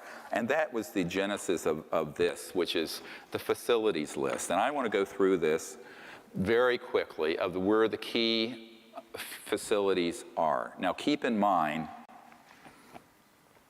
these are all run by a hybridized entity. It's part government, unacknowledged special access project, compartmented, deep black, transnational security state, and 3/4 corporate. The action is in the corporate sector. But at each of these bases, there are contractors who run the operations. Do you understand how this works? In other words, the government doesn't do that much. The government does WFO, work for others. So they issue contracts. So you'll have Bechtel Corporation, or you'll have Lockheed Martin, or you'll have whatever. So, but the key facilities I want to go through, and there are others. This is a list that I updated it for the president in 2009. A very chief one is Edwards Air Force Base, and there's a whole constellation there. Haystack Butte, China Lakes, George Air Force Base, the retired Norton Air Force Base, Tabletop Mountain Observatory, which is run ostensibly by NASA, and Blackjack Control. So I had a source at Blackjack Control associated with the Edwards-related facilities, but the Blackjack team you saw on that list was Nellis. So there's Blackjack Control and Blackjack team. And then there are aerospace facilities, and these are all DUMBs, deep underground military bases, or UGBs for short, underground bases. Northrop, the Ant Hill Tejon Ranch, McDonnell Douglas, the Llano plant, Lockheed Martin, Hellendale, then Phillips Labs, and the North Edwards facility. And I will add that since then, a newer facility called the Cube, which is up past Lancaster, Palmdale, up in the high desert outside of in the Edwards Range and classified airspace, is a Lockheed Martin Skunk Works facility where the state-of-the-art R&D is going on. Keep in mind that Lockheed and Northrop have multiple generations since 1954 of what you would call a UFO, man-made UFO, that are, as the head of the Lockheed Skunk Works said to several people on my team, including Jan Harzan, the new head of MUFON, the Mutual UFO Network. He's an IBM executive that's retired. I've been friends with him since the 20s, since the 90s. He is a man who is of great integrity, and he actually was at the meeting along with several other of my friends when Ben Rich, the head of the Lockheed Skunk Works, a super secret, it's where the U-2 spy plane in that movie came from, said, we can take ET home. We already have the technologies to take ET home, and ended his presentation with a slideshow of a black disc going out into space. Sounds fantastic? No, it's not. It's the head of the Lockheed Skunk Works. So we're flying around on jets, which are basically a vacuum tube that's pressurized with a bomb, a pre-positioned bomb called explosive jet fuel A that you're flying on, thousands of gallons of, when we have had these things since the 50s. How ridiculous. We're sending our astronauts up on rockets that blow up and kill them like the shuttle astronauts when we've had these things since the 50s. This is criminal. It's outrageous. But that's the way it is. So this is how it's developed, and then I just wanted to let you know that this new facility, the Cube, is, I have an engineer that I've met with who works in that facility, and they work on not just the propulsion systems, but also the electronic warfare systems and the bio-nanotechnology, which we'll get to after our break. And those are the things that the UFO retail world of books and movies and conferences would call aliens. These are man-made. They have integrated circuits in their brains, and they walk around. They're little gray or reptilian or creepy-looking things. These are man-made, 100%. And I know the men working on that, but the Cube is associated. That's one facility associated with those. Another facility is Dulce, another one is Pine Gap. So the other, of course, you've all heard Nellis Complex, it's Area 51. More specifically, it's S4, S9, and S12. Those are compartmented areas. You have to have a password and biometrics to get into them. Pahut Mesa and Area 19 and Groom Lake. These are all things that have been provided to our government officials. In New Mexico, you have the Los Alamos National Laboratory. It has an underground connector, that goes to the Dulce complex, which most people don't think can really exist, because you go to Dulce, there's nothing there. Remember this simple fact: nothing critical is above the surface of the ground. It's either in space or it's underground. Everything, including White House facilities and Pentagon. Everything critical is underground. The the Kirkland Air Force Base has the Sandia National Laboratories and the Defense Nuclear Agency, Phillips Labs again, Manzano Mountain Weapons Storage Facility and underground complex that connects, Coyote Mountain Test Site, north end of Manzano, the White Sands Complex, and again, the Dulce Complex. So Kirkland Air Force Base, and that's outside, of course, Albuquerque. I've been there. In Arizona, a key facility is Fort Huachuca. It's a underground base, most of it, that's critical. It's Army Intelligence Headquarters. There is a storage facility where a man, as of the 1970s, who was on my team, worked in it, and at that time, they had 9 extraterrestrial spacecraft that had been down using these electromagnetic pulse scalar weapons, and a whole lot of different ET species that were frozen there. And that's at Fort Huachuca, ironically near Tombstone. The other ones that I just want to mention, Cheyenne Mountain, which is under the mountain in Colorado Springs, has a dedicated area for just the Deep Space Network tracking of interstellars that are in our solar system. And one of my military advisors, a man who's been in many of these unacknowledged special access projects, actually was in that facility and got to see this Console 50 where they had tracked, and he said that they had tracked an object at that time that was in our solar system that was 26 miles in diameter, an artificial ET object, moving, as he put it, under its own steam. He's a Navy guy. I said, I don't think it's working with steam, but yeah, you're right. Another critical facility is the Lawrence Livermore Labs, the Pine Gap underground facility in Australia. I have a picture, actually, of the above-ground facility there that a man who'd worked there sent to me. The Redstone Arsenal underground complex in Alabama, that also has an association with the Marshall Space Flight Center. And in Utah, one of the most critical, and this is the most critical one that's new, is the Dugway Proving Grounds outside of Provo And this is classified airspace above and no access by ground. Above ground, you don't see much, and everything is underground. Richard Foch, this Naval Research Labs official, was out there with some Generation 5 or 6 or whatever night scopes doing an operation, and he looked out and he saw these objects coming out from underground that then zipped over, and that were these massive disc and triangular shape anti-gravity objects that were ours, and some were just sitting out there watching him. And that's outside of Provo, out in the desert. So that is a very key, and that one is mostly manned by folks who are part of the Mormon corporate empire, which, if I were to rank who has what kind of say-so over policy on this, that would rank certainly ahead of the president or Congress. I won't comment further than that. This is not to make an aspersion to rank and file Mormons. It's just this is how that operation works. The agencies in the U.S. government are associated with this.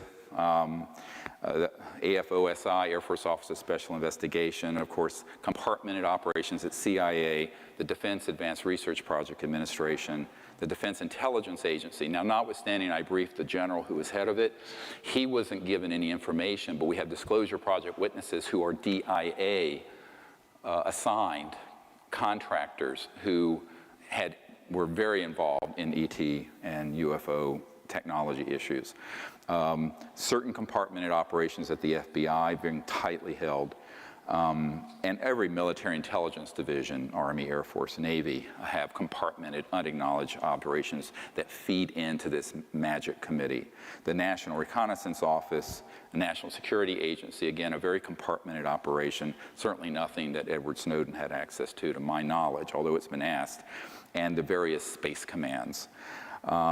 Private corporate entities include BDM Corporation. Bechtel Corporation does most of the underground base construction. I know that the tunnel being built from Los Alamos over to Dulce. For years, people heard, you look and Google this, the Taos, T-A-O-S, hum. A lot of New Agers thought it was like Gaia singing or something. I'm going, no. There's a massive nuclear-powered tunneling device that was going from Los Alamos over to Dulce, and as it was going, it goes through bedrock and glassifies it into this massive tunnel that then anti-gravity electromagnetic vehicles transport people carriers underneath the ground. And as it was going through that bedrock, it caused this vibration. But that was being operated by Bechtel, and I was at a meeting with Stephen Bechtel once, and you know, they are very key. And Booz Allen Hamilton, of course, is who Snowden worked for, but they're a key contractor. They do have a compartmented operation dealing with this. Boeing Aerospace, EG&G, very key facility for creating electronics and also the state-of-the-art nanotechnology implants that are put into abduction victims, people that think they had contact with ETs, but they're actually being abducted by military and corporate folks. E-Systems, which is now a division of Raytheon. Lockheed Martin, I've mentioned. McDonnell Douglas is now part of Boeing. MITRE Corporation, M-I-T-R-E, very key in terms of anti-gravity and high-tech. It's here in the DC area and other places. Northrop Grumman. I mentioned Phillips Labs before. Rockwell International, SAIC, and this is one of the crown jewels. SAIC is a company, Science Applications International Corporation. Admiral Bobby Ray Inman has for years been a member of this magic committee, along with Dick Cheney and Papa Bush. But the SAIC, he had been National Security Agency head. He moved from National Security head over to the board of SAIC. And in a little side story, interestingly, when I asked Senator Barry Goldwater, when I was at his home some years ago, and you know, he'd run for president in '64, but he always had an interest in this, but had never been told anything. And we started comparing notes of who we knew, and he said, how can I help you? I said, well, if you could reach out to some of these people on this magic committee, it'd be great. And so, you know, we named some names. He didn't know the ones I mentioned, and then I said, well, Admiral Bobby Ray Inman. He says, oh, Bobby Ray, we've been friends for years. I said, well, get hold of him. Give him a jingle, would you? So he did. Biggest mistake of his life. He got hold of me. He says, I can't make any more phone calls like that for you. He tore me apart. He tore me a new one. But Admiral Inman, definitely a magic member, as are other chief people on the SAIC. But it's compartmentalized. So, most people work on conventional things there. A TRW, Village Supercomputing, Wackenhut, security, does a lot of security for magic. And then there are others as well. So, some of these are ones most people have never heard a lot of these corporations. They're huge, and they have enormous reach. And I think that what you have to understand is that it's certainly not limited to that list, but it feeds into a system. And most people don't even understand how it works. And I always tell people, go back and look at the interview of Denise McKenzie. Worked for SAIC.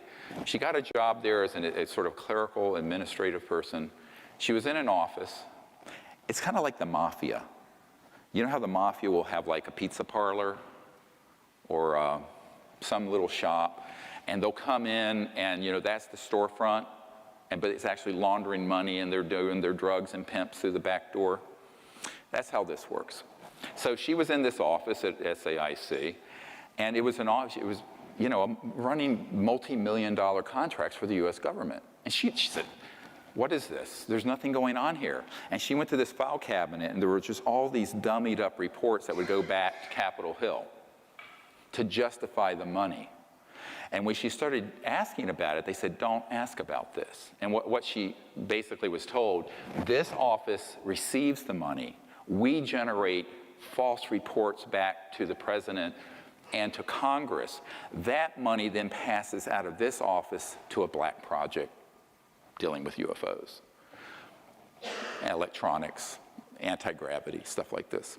So when you get to some of the accounting, I met recently with one of the big 4 accounting firms. They said, yeah, this is exactly how it works. If you go to, they'll basically say, here's what we're doing, and if you try to penetrate further to actually get to a granular level of where the money is going, they'll say, well, you don't have a need to know. That's the top secret, special compartmented intelligence. And basically, you have to take their word for it. So it all gets rubber stamped by the big 4 auditing firms. But it's very illegal. You'll remember in the film Sirius, Donald Rumsfeld, the day before 9/11, I'm not sure he knew he was being filmed, said $2.3 trillion unaccounted for.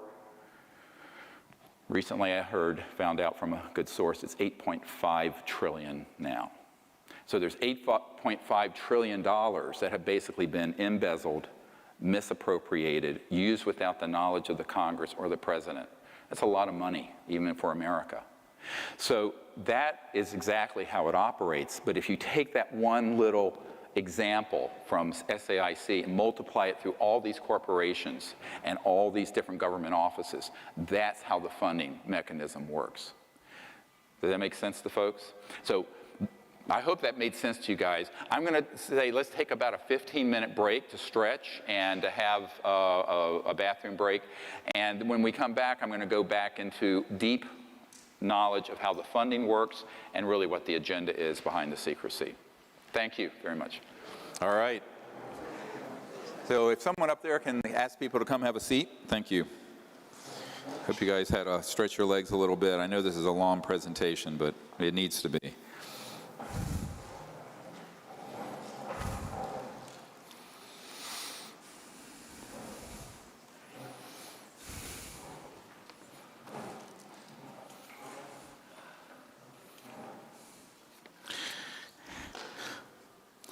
So thank you. I'm glad everyone made it back.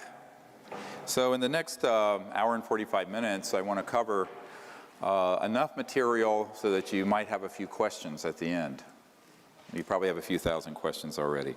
One thing I want to go into just very quickly is the key role that control systems play within the media and the scientific community.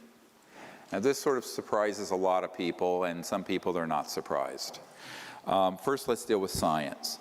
One thing you have to remember about science is that scientists are humans first and scientists second, right?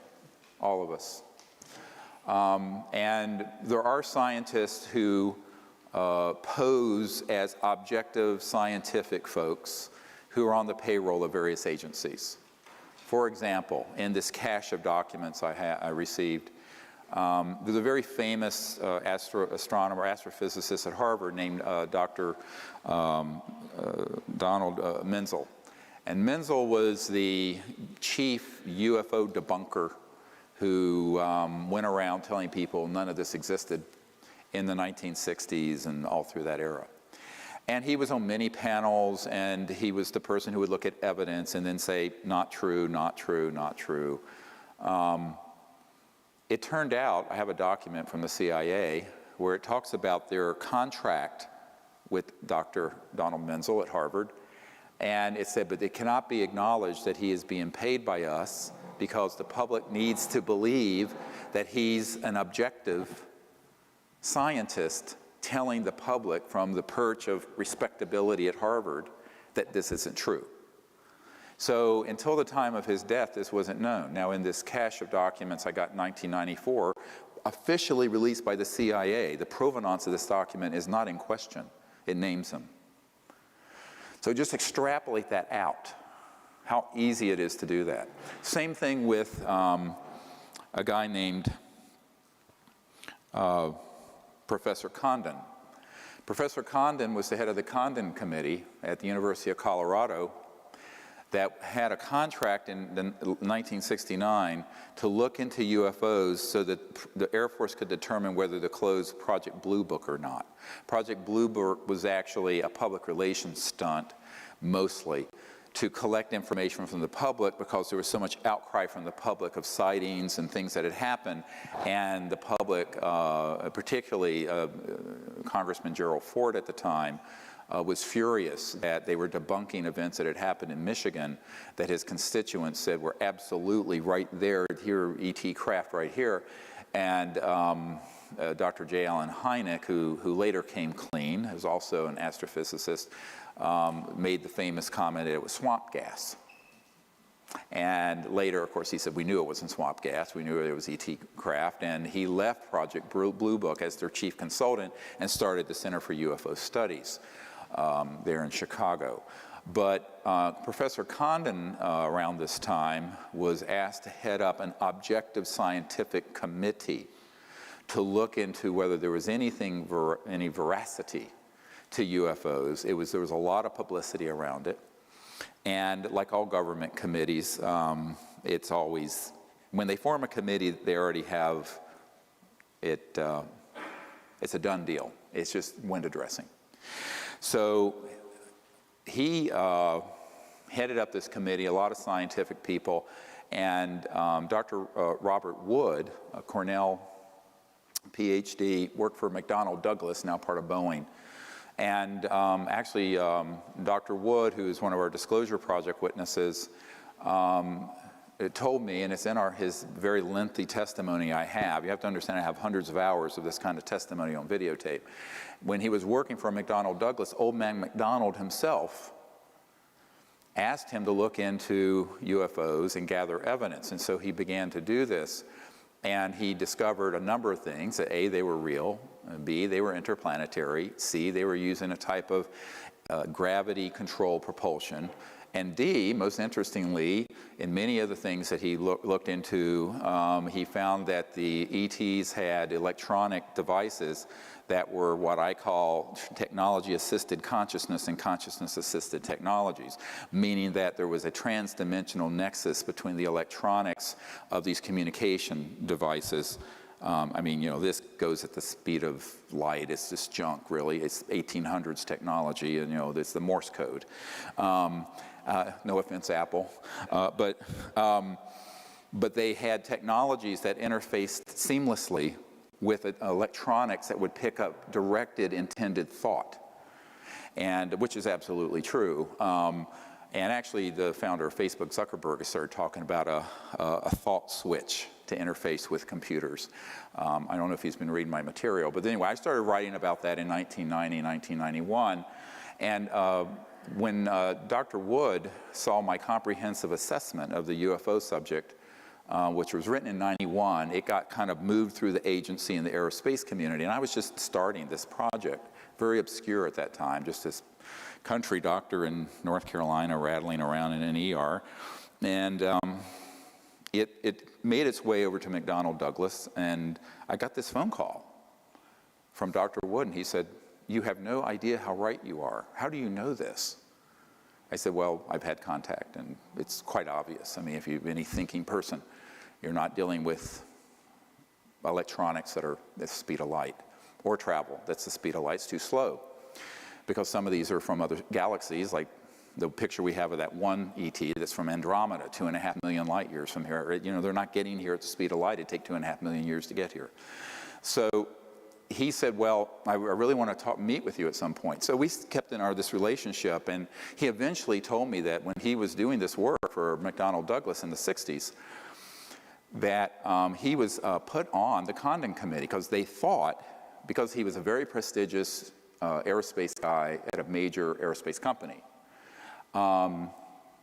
that he would go along with the debunking whitewash of the Condon Committee.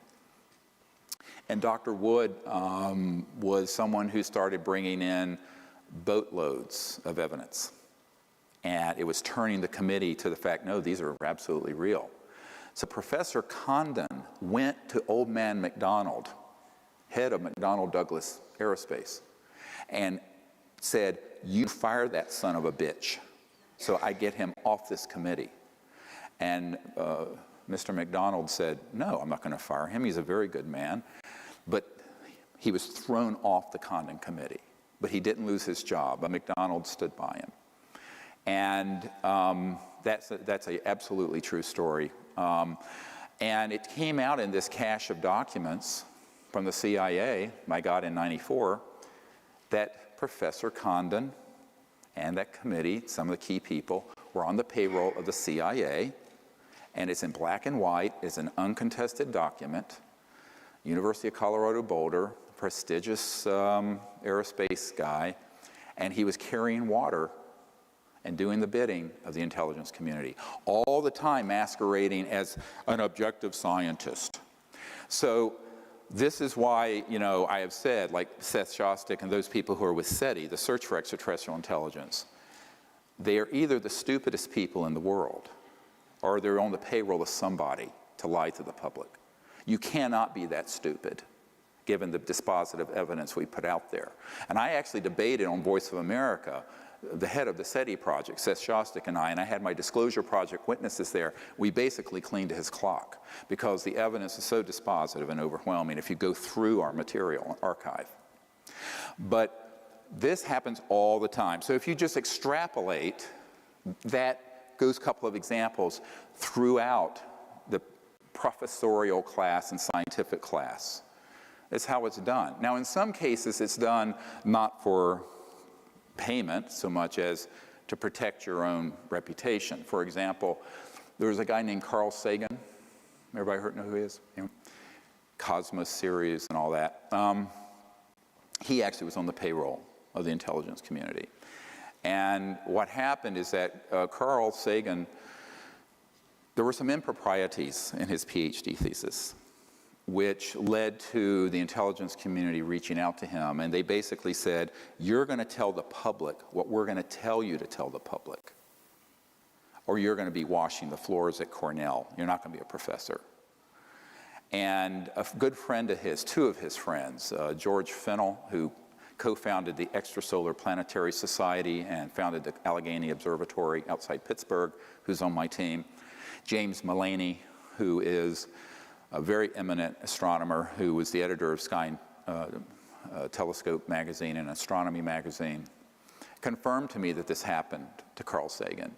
One of them told me that he aged 30 years in a month because he had to sell his soul to the devil. And so he went from someone looking into UFOs, and actually it said some positive things about their reality, to being a chief debunker of them. And that was a real tragedy, because they had what's called opposition research, like a political party had. They had dirt on him. And they used it to turn him. But to the public, he was this renowned, respected scientific figure. So just magnify that all through society. That's how it operates. And I know it's not a very pretty picture. It's a little cynical. It's not cynical. It's just a reality. People need to, it's childhood's end here today. Wake up. This is how the world actually works. It's bare knuckle time. And that's one of the big problems, is that the same thing happens in the media. Everyone thinks we have a free press. We don't have a free press. We have a free press about things like the stain on the blue dress or something like that. Or other, Kardashian's wardrobe. But on anything really critical like this, we do not have a free press. And I can give you many, many, many examples. I'll only give you a couple. And this involves both the mainstream news media and another one that involves Hollywood. Take this and extrapolate it. Ira Rosen won his Emmy working with Mike Wallace at ABC News. He then became the executive producer, ABC News New York, for Primetime Live in 2020. When we started moving forward with the Disclosure Project, he came out to my farm in Virginia and came out with a production team. I gave him 35 hours of top secret testimony and countless top secret documents. And he says, either this is the biggest hoax in the world or the biggest story in human history. And he says, I think it's the latter. I said, it is. He says, we're going to do a series of town hall meetings with your witnesses, and we're going to do a huge expose on this. I said, I don't think ABC will let you. And he said, I'm the executive producer and I have the final decision over this. I said, Ira, I don't think they'll let you, but I'll cooperate here.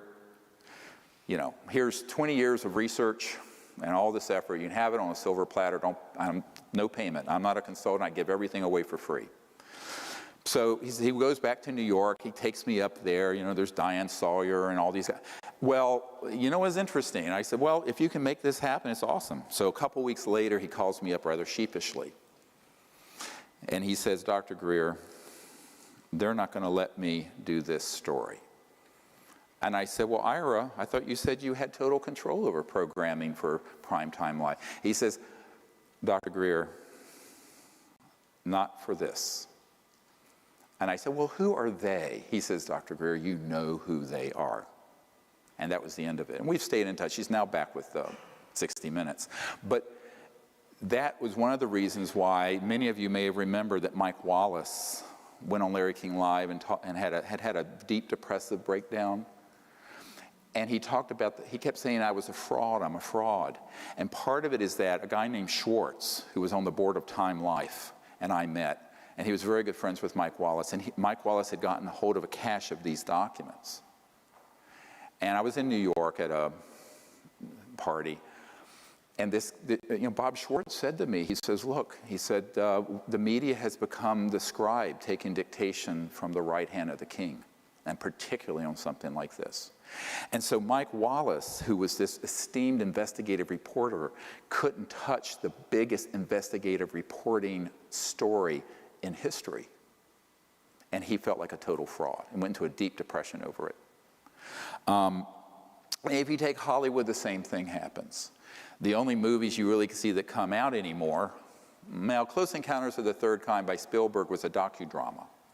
He was given access to some of the secret files at Wright-Patterson Air Force Base. That's true. If you haven't seen that movie, go see it. It's classic. But in modern times, that was in the 70s, I think, it just isn't possible. The studios are completely mobbed up with people, just like these scientists who actually are on the payroll, with people that respond to the intelligence community. So Arnold Kopelson was a huge producer, had multi-billion-dollar in gross sales for his movies, flew me out to LA. He wanted to do an enormous expose, true life story, be like Argo, but based on my work and what I've done. It'd be a thriller. You have murder, you have mayhem, you have intrigue, you have ET contact, you have the whole thing. He loved it. And he was there, and I was at 20th Century Fox, and he had a $60 million discretionary budget to do any movie he wanted, pre-approved, because he was a big name. And I said, well, Arnold, I don't think they're going to let you do this one. He says, oh, yes, I'm Arnold Kopelson, and I've done this, and he took me to his vanity wall of all his awards. I said, great, wonderful, give me a call. So he sends one of his chief assistants here to D.C. when we're doing the private closed briefings for members of Congress in April of 1997. And she goes back, and he goes, he said, this is the most incredible bunch of information, because we filmed all that. And so I let him have that closed briefing film. He says, this is going to be the biggest movie. It'll be bigger than E.T. or Close Encounters or any of them, and certainly it'd be bigger than something like Avatar. I said, well, good, do it. So, but I don't know if they'll let you. He says, why do you say that? I said, well, let's see. Let's put it in, start it down the path, and let's see what happens. A few weeks later, I get a call from Arnold Kopelson. He says, Dr. Greer, they won't let me do this movie. I said, oh, Arnold, I thought you had the $60 million already in the bank ready to roll. He says, not for this. Fox has killed it, put it in turnaround faster than 10 light years of light speed. So it went into turnaround and got killed. And turnaround means when you take a film and basically kill it. So that's what happened, and it's happened. I give you this example. If I'd be here until tomorrow morning giving you examples I've had with the media, the mainstream media, where this has happened over and over and over again. So one of the problems is the big media do not allow certain things to be exposed. And we have been brainwashed to think that we're the land of the free and have a free press and a free market, etc. But we do only within a certain confine. But ironically, that confine is a prison. Because how do you have a free market if the most important technologies and information of the last 100 years is sequestered and can't be used? I mean, that's not a free market. That's a managed market and controlled, and it is. Same thing with the media. So that's really how that works, and you need to understand that's a very important component of how magic infiltrates and operates. And keep that in mind whenever you start seeing a major media report.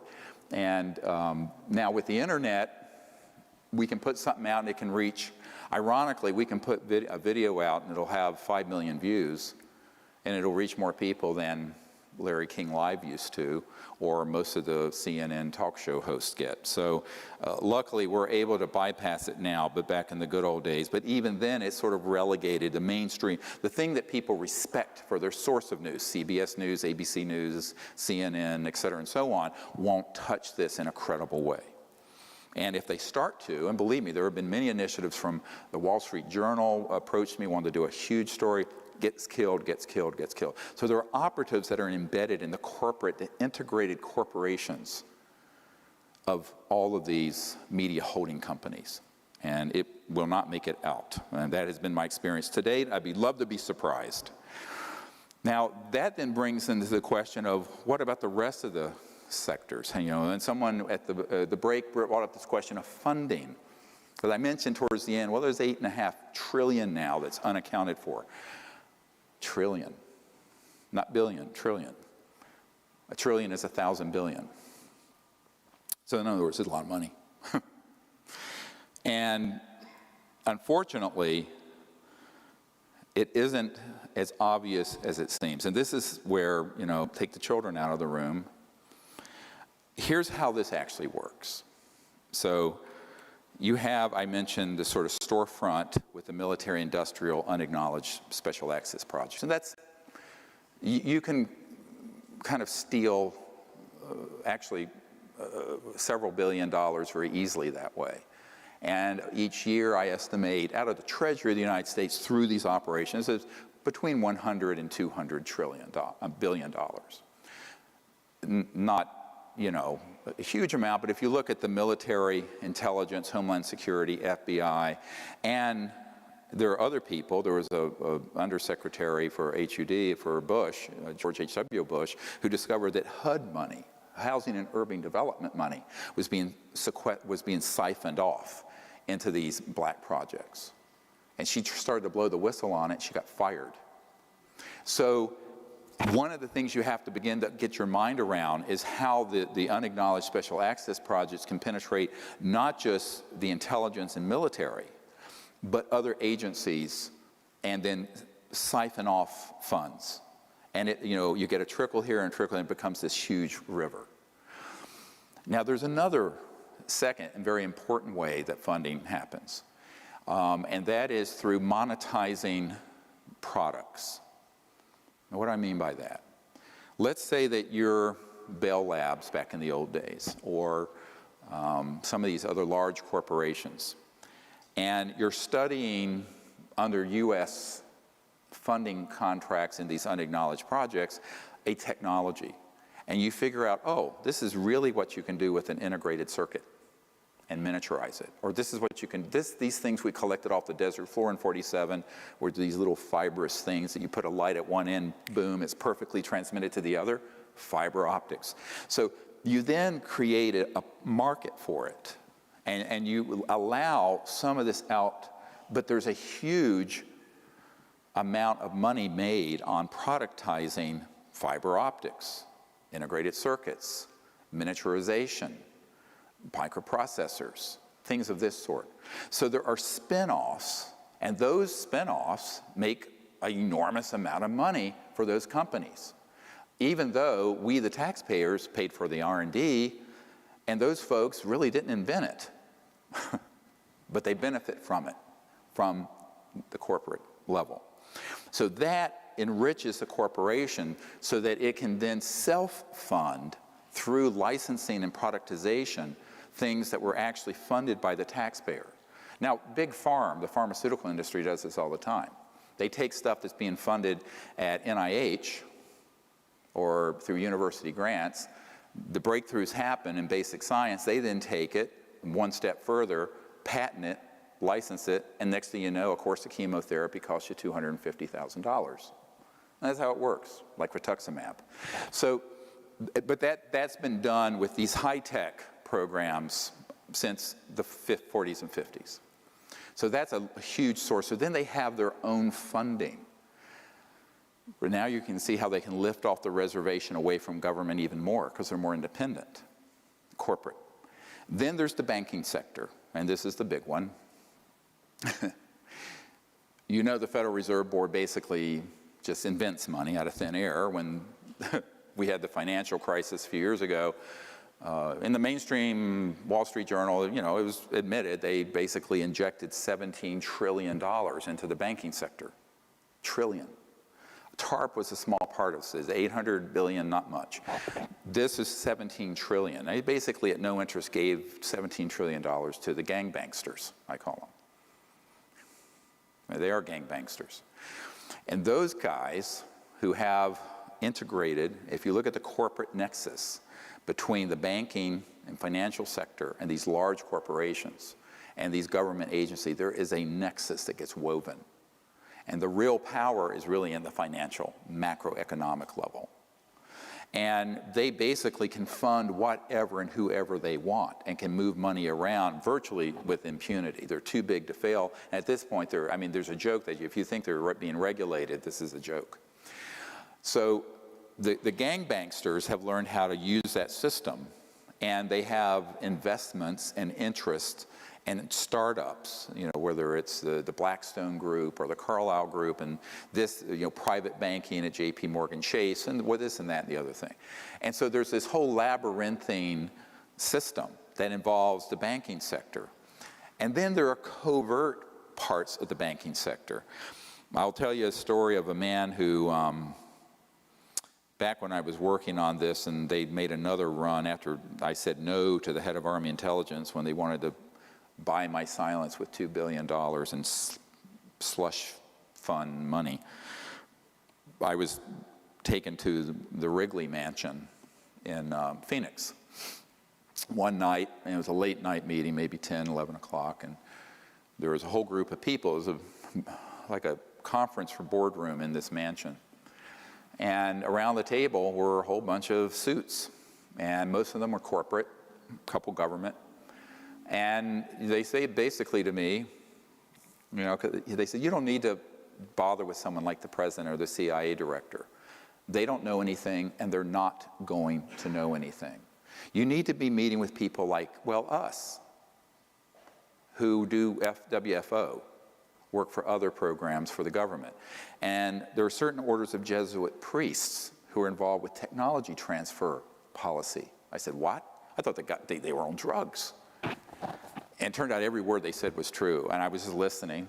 Be an interesting movie, wouldn't it? Anyone has the cojones to do it.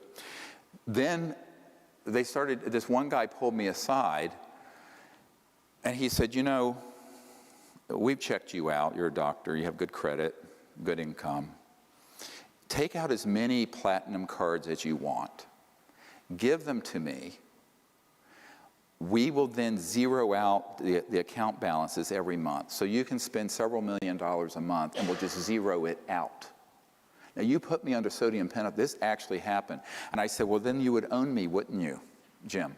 He says, oh, don't look at it that way. We're here trying to help you. I said, no, you would own me. This is fraud, banking fraud. And he says, no, well, you know, just look at it as a friendly hand helping you out. I mean, it's friendly, you know. Devil with forked tongue. And then he started to explain. He says, you know, there are a lot of creative ways where we can get money when we need to. And this guy headed up some folks who do the backup computers for the banking system.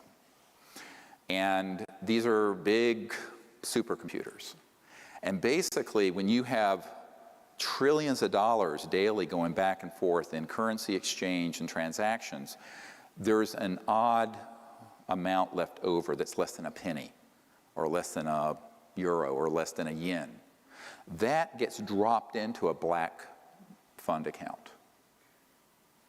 And it's a lot of money. It adds up on a daily. If you take 365 days in a year, you've got a lot of money from that. It becomes billions, tens of billions. So you have the black budget, unacknowledged projects. You have the corruption and fraud within the government system. You have the productization, monetization of things that we're paying for the study that they then monetize, like integrated circuits and cell phones and fiber optics. Then you have the banking corruption. And then you have the pièce de résistance. And the one that is the most disturbing, and that's drug trade. So the worldwide drug trade is cash and carry, bigger than oil. And when I first heard this from an attorney who was representing a man's family whose husband, a Marine colonel, was murdered because he saw them offloading drugs at a military base in California, I thought this was a bridge too far. I did not actually believe it. And this attorney, a very, very credible guy, Harvard Law, was representing the family to get them to exhume the body because the body was, the death was deemed a suicide. And the family knew the man had been murdered because of what he saw, because he had told one family member what he saw. And he was at the wrong place at the wrong time in a restricted landing area, in a restricted facility, where one of our aircraft was offloading a large amount of drugs that would then be sent out through various drug cartels and whatnot. And they killed him because of what he saw. Made it look like a suicide. And I filed that away as data point 1. Then I had another data point come in of a woman who owned a 5,000-acre sheep ranch in South Dakota, of all places. But adjacent to it was what had been a chemical weapons storage area and an underground facility. And she had enough resources that she had her own people go out with night scopes and found that there were ARVs, so-called alien reproduction, these man-made anti-gravity things going in and out of this facility, wee hours of the morning. And then she got someone close enough who saw that they were offloading huge amounts of chemical weapons, armaments, and drugs. So arms shipping as well as drug shipping. She contacted Senator Daschle, the senior senator of South Dakota, who started digging into it. He got threatened personally. I have a whole dossier file on this in my vault. And he backed off of it. He ran from it light year. He had the speed of light to get away from it because they made it very clear, stay away from this. Senator Daschle, he said, I can't help you anymore. So she reached out to me saying, can you help me? Because part of what was happening is that some of these chemical weapons that were stored there were leaking into not only the groundwater, and where her sheep, and a lot of them were dying. And it was like these containers that were corroding. It was like a Superfund site, but classified. It was a disaster. And that's why she was so concerned. She had 5,000 acres. And I said, look, I'll make some calls and see what I can do, but I've got a heavy lift here I'm doing on my own besides your sheep. But this is a very real case. Then on the day after I met with and briefed the head of intelligence for the Joint Chiefs of Staff, I got a cryptic invitation from two men. My wife and I call them Mr. Allen 1 and Mr. Allen 2. So not their name, it was our code name. I don't want to talk about who they actually are until they're deceased. I can confirm they're deceased. And they invited me over to this condo in Crystal City near National Airport, which turned out was the home of a former congressman who was sort of a consigliere and sort of advisor to George H.W. Bush. And in the room with him was a burly man who was a Science Applications International Corporation executive who was living virtually in retirement exile in France, who had come in for the meeting. And it was shocking what I learned, but not so shocking given what I've just told you. But they said, do you understand how dangerous this group is? I said, yes, I do, personally. And they said, but do you understand what they're really doing? They're destroying our world. They're destroying our planet. They're destroying our country.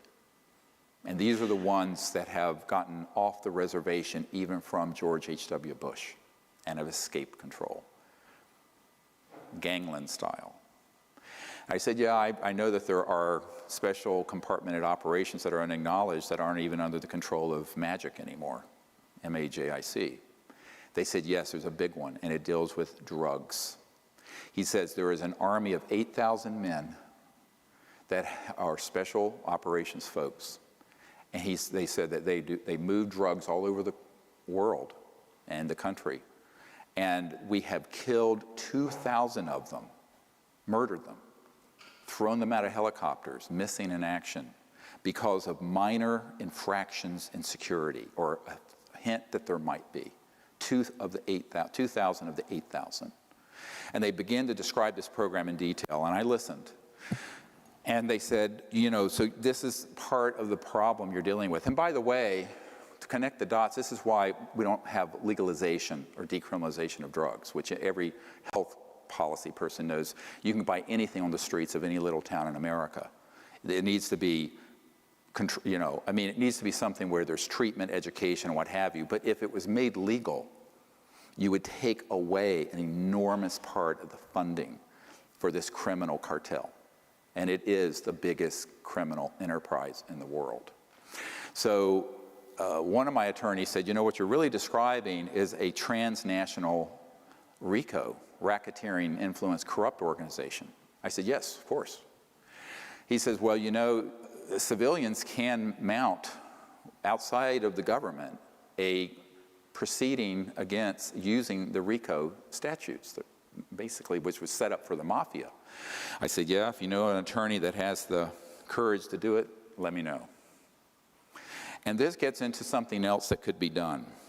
And with the information that we have and the people that could be asked about. And that is a major investigation with a Whistleblower Act result. What do I mean by that? The Federal Whistleblower Act allows for someone to blow the whistle on illegal and corrupt activity, and what is recovered or exposed through that whistleblower, the whistleblower gets a percentage of. In this case, we'd be talking about billions of dollars. So if there's a legal team that wants to head this up, and some more whistleblowers that we can put together, that's how you could fund the Energy Lab, but it would be a very big lawsuit and project. It can be done. if there's anyone who has the wherewithal to do it.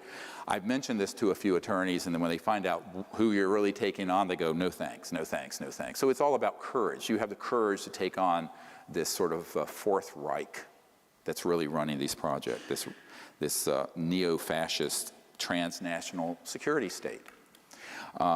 But that is another big part of the funding mechanism. And there are others, but these are the big pillars of how you get funding for an unacknowledged special access project. It isn't nice and it isn't pretty, and then it ends up doing things that are completely out of the control. If we go to the next document from Prince Hans Adam von Liechtenstein, this is going to get heavier and darker for a little bit until it gets better. Just bear with me. And, you know, I don't know if you know who this is. Liechtenstein is a big banking empire. And kind of they funded a lot of Adolf Hitler's work. And the crown prince is their king. So this is a man that I've met with and known for a number of years. I think this is dated 1994. And Hans Adam von Liechtenstein, the first time I called, I was asked to call the castle, his butler or someone picked up, and then he was immediately put on, and we talked, and he says, well, I don't want to talk on the phone too much, but we should meet. And these letters, this and you can go to the next one also. It was maybe a month later or something. It was from the castle, Vaduz, and this is the actual letters. He basically said to me, you know, let's get together, and I think he was wanting me to come to Europe, and I said, well, I'm too busy, I'm working as a doctor, and then it ended up, and although it's not reflected in this letter, he came to New York and stayed at the Four Seasons Hotel there in Central Park, and so he invited me over, and I had a meeting with him, but he says, from what I know of your assessment is correct about the group, this cabal, which is controlling the issue we discussed, UFO. I suspect they have very good reasons not to inform the public, and therefore I am highly skeptical about your chances of success. But he still wanted to meet. So I said, okay, let's meet. So this is where it's going to get into some shock and awe. I'm going 94 in July. I go up and meet with him at the Pierre Hotel, Four Seasons. And the reason he didn't think it could succeed is that he told me the ETs wouldn't allow it. They wouldn't allow disclosure to happen. I said, excuse me, we're making contact, and it's clear that, you know. He said, well, let me tell you what happened. So he was involved with a lot of UN programs and also with George H.W. Bush, the first President Bush, and a man at the UN named Perez de Cuellar, who was the Secretary General at the time. I had done briefings with the predecessor, with the one after Boutros Boutros-Ghali. And he said to me, the reason I, on the phone, told you that it wouldn't be allowed isn't that it wouldn't be allowed from the point of view of the government, but the aliens won't allow it. I said, well, that's ridiculous. I mean, since we've been talking, we've gone down to Mexico, had a craft come out. I said, they're obviously wanting to make contact if we do it in a peaceful way and not a military way. He says, well, this was attempted before you started your organization. I said, what are you talking about?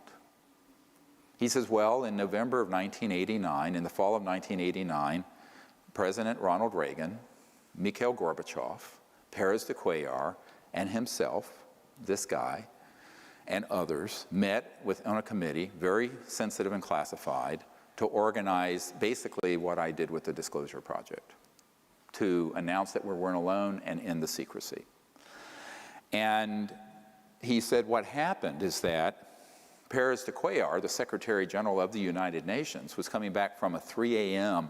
late-night planning session for this event when he was abducted by aliens from his motorcade in Manhattan. And I said, oh, really? And he proceeded to tell me the gory details of what happened.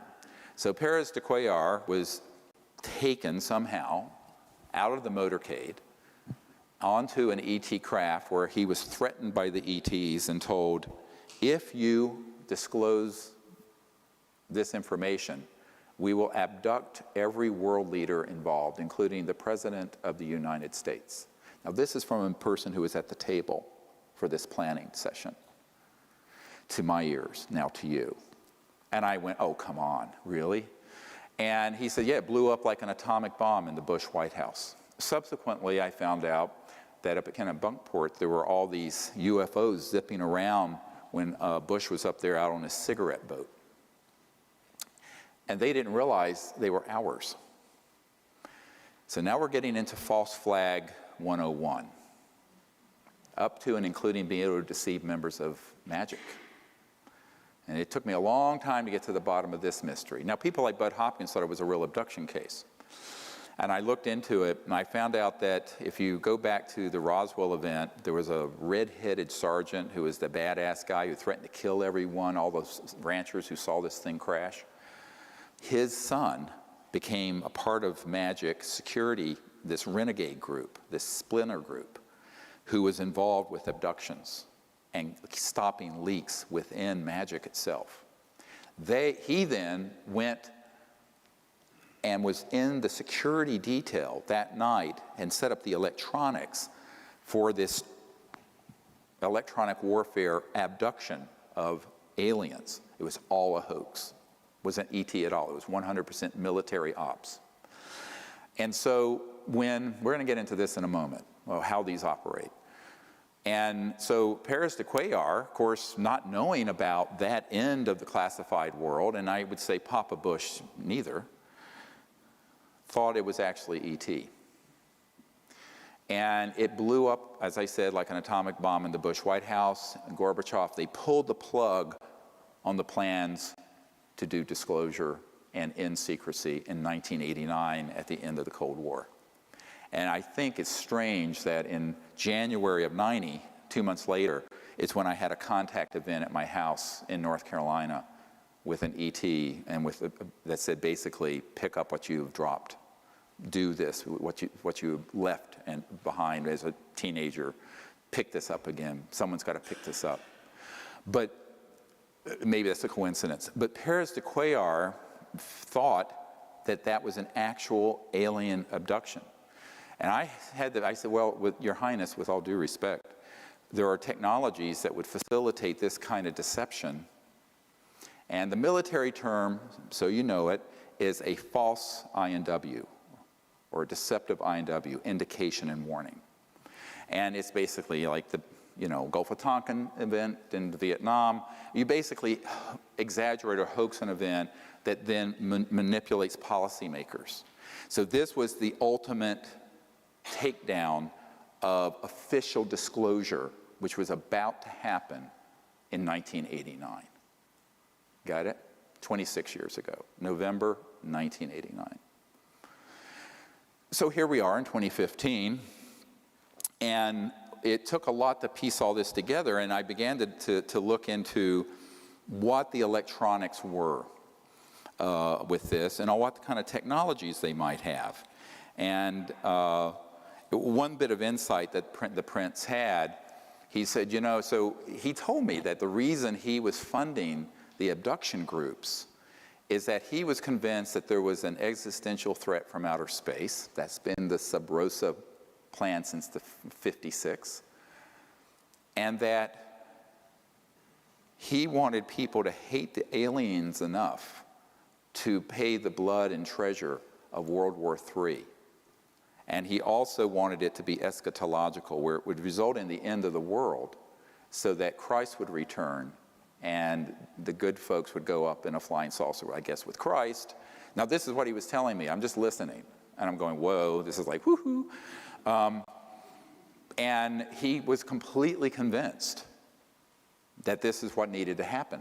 This sort of end of the world eschatology is the study of the end of the world event, and that's why he was putting so much money in and providing so much funding to Mac and David Jacobs and Bud Hopkins and all this. And he told me, he says, I'm going to stop funding John Mack because he's become too positive about contact, and I only want to fund people who are going to put things out there that scare people and make them hate the aliens. He said this.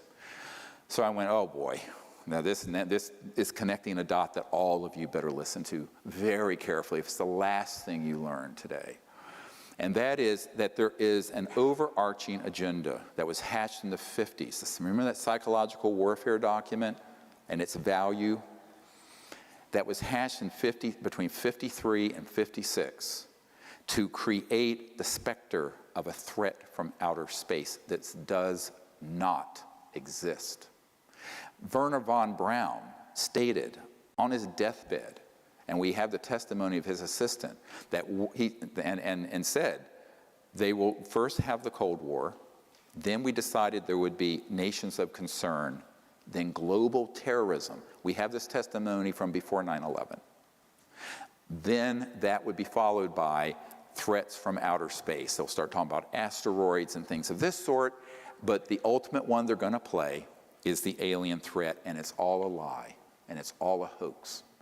But in order for the lie to work, they have had to create a body of disinformation, false information, and frightening scenarios, and actual events that would be convincing to our policymakers like Reagan, convincing to the average person, and to the UFO public that consumes videos, entertainment consoles, movies, etc. And that has been the 50 to 60 year plan. Don't forget that no less a figure than Douglas MacArthur in his last address to the Congress said World War III will be interplanetary. So they have been wanting to provoke an interplanetary conflict for as long as I've been alive, and I'm no spring chicken. And, all right, so this gets into a huge problem of how people consume information and can be manipulated through fear. Because if you look at the roots of human warfare, the early days, and even today, it's people abducting a tribe's women, raping them, abusing them sexually, et cetera, and so on.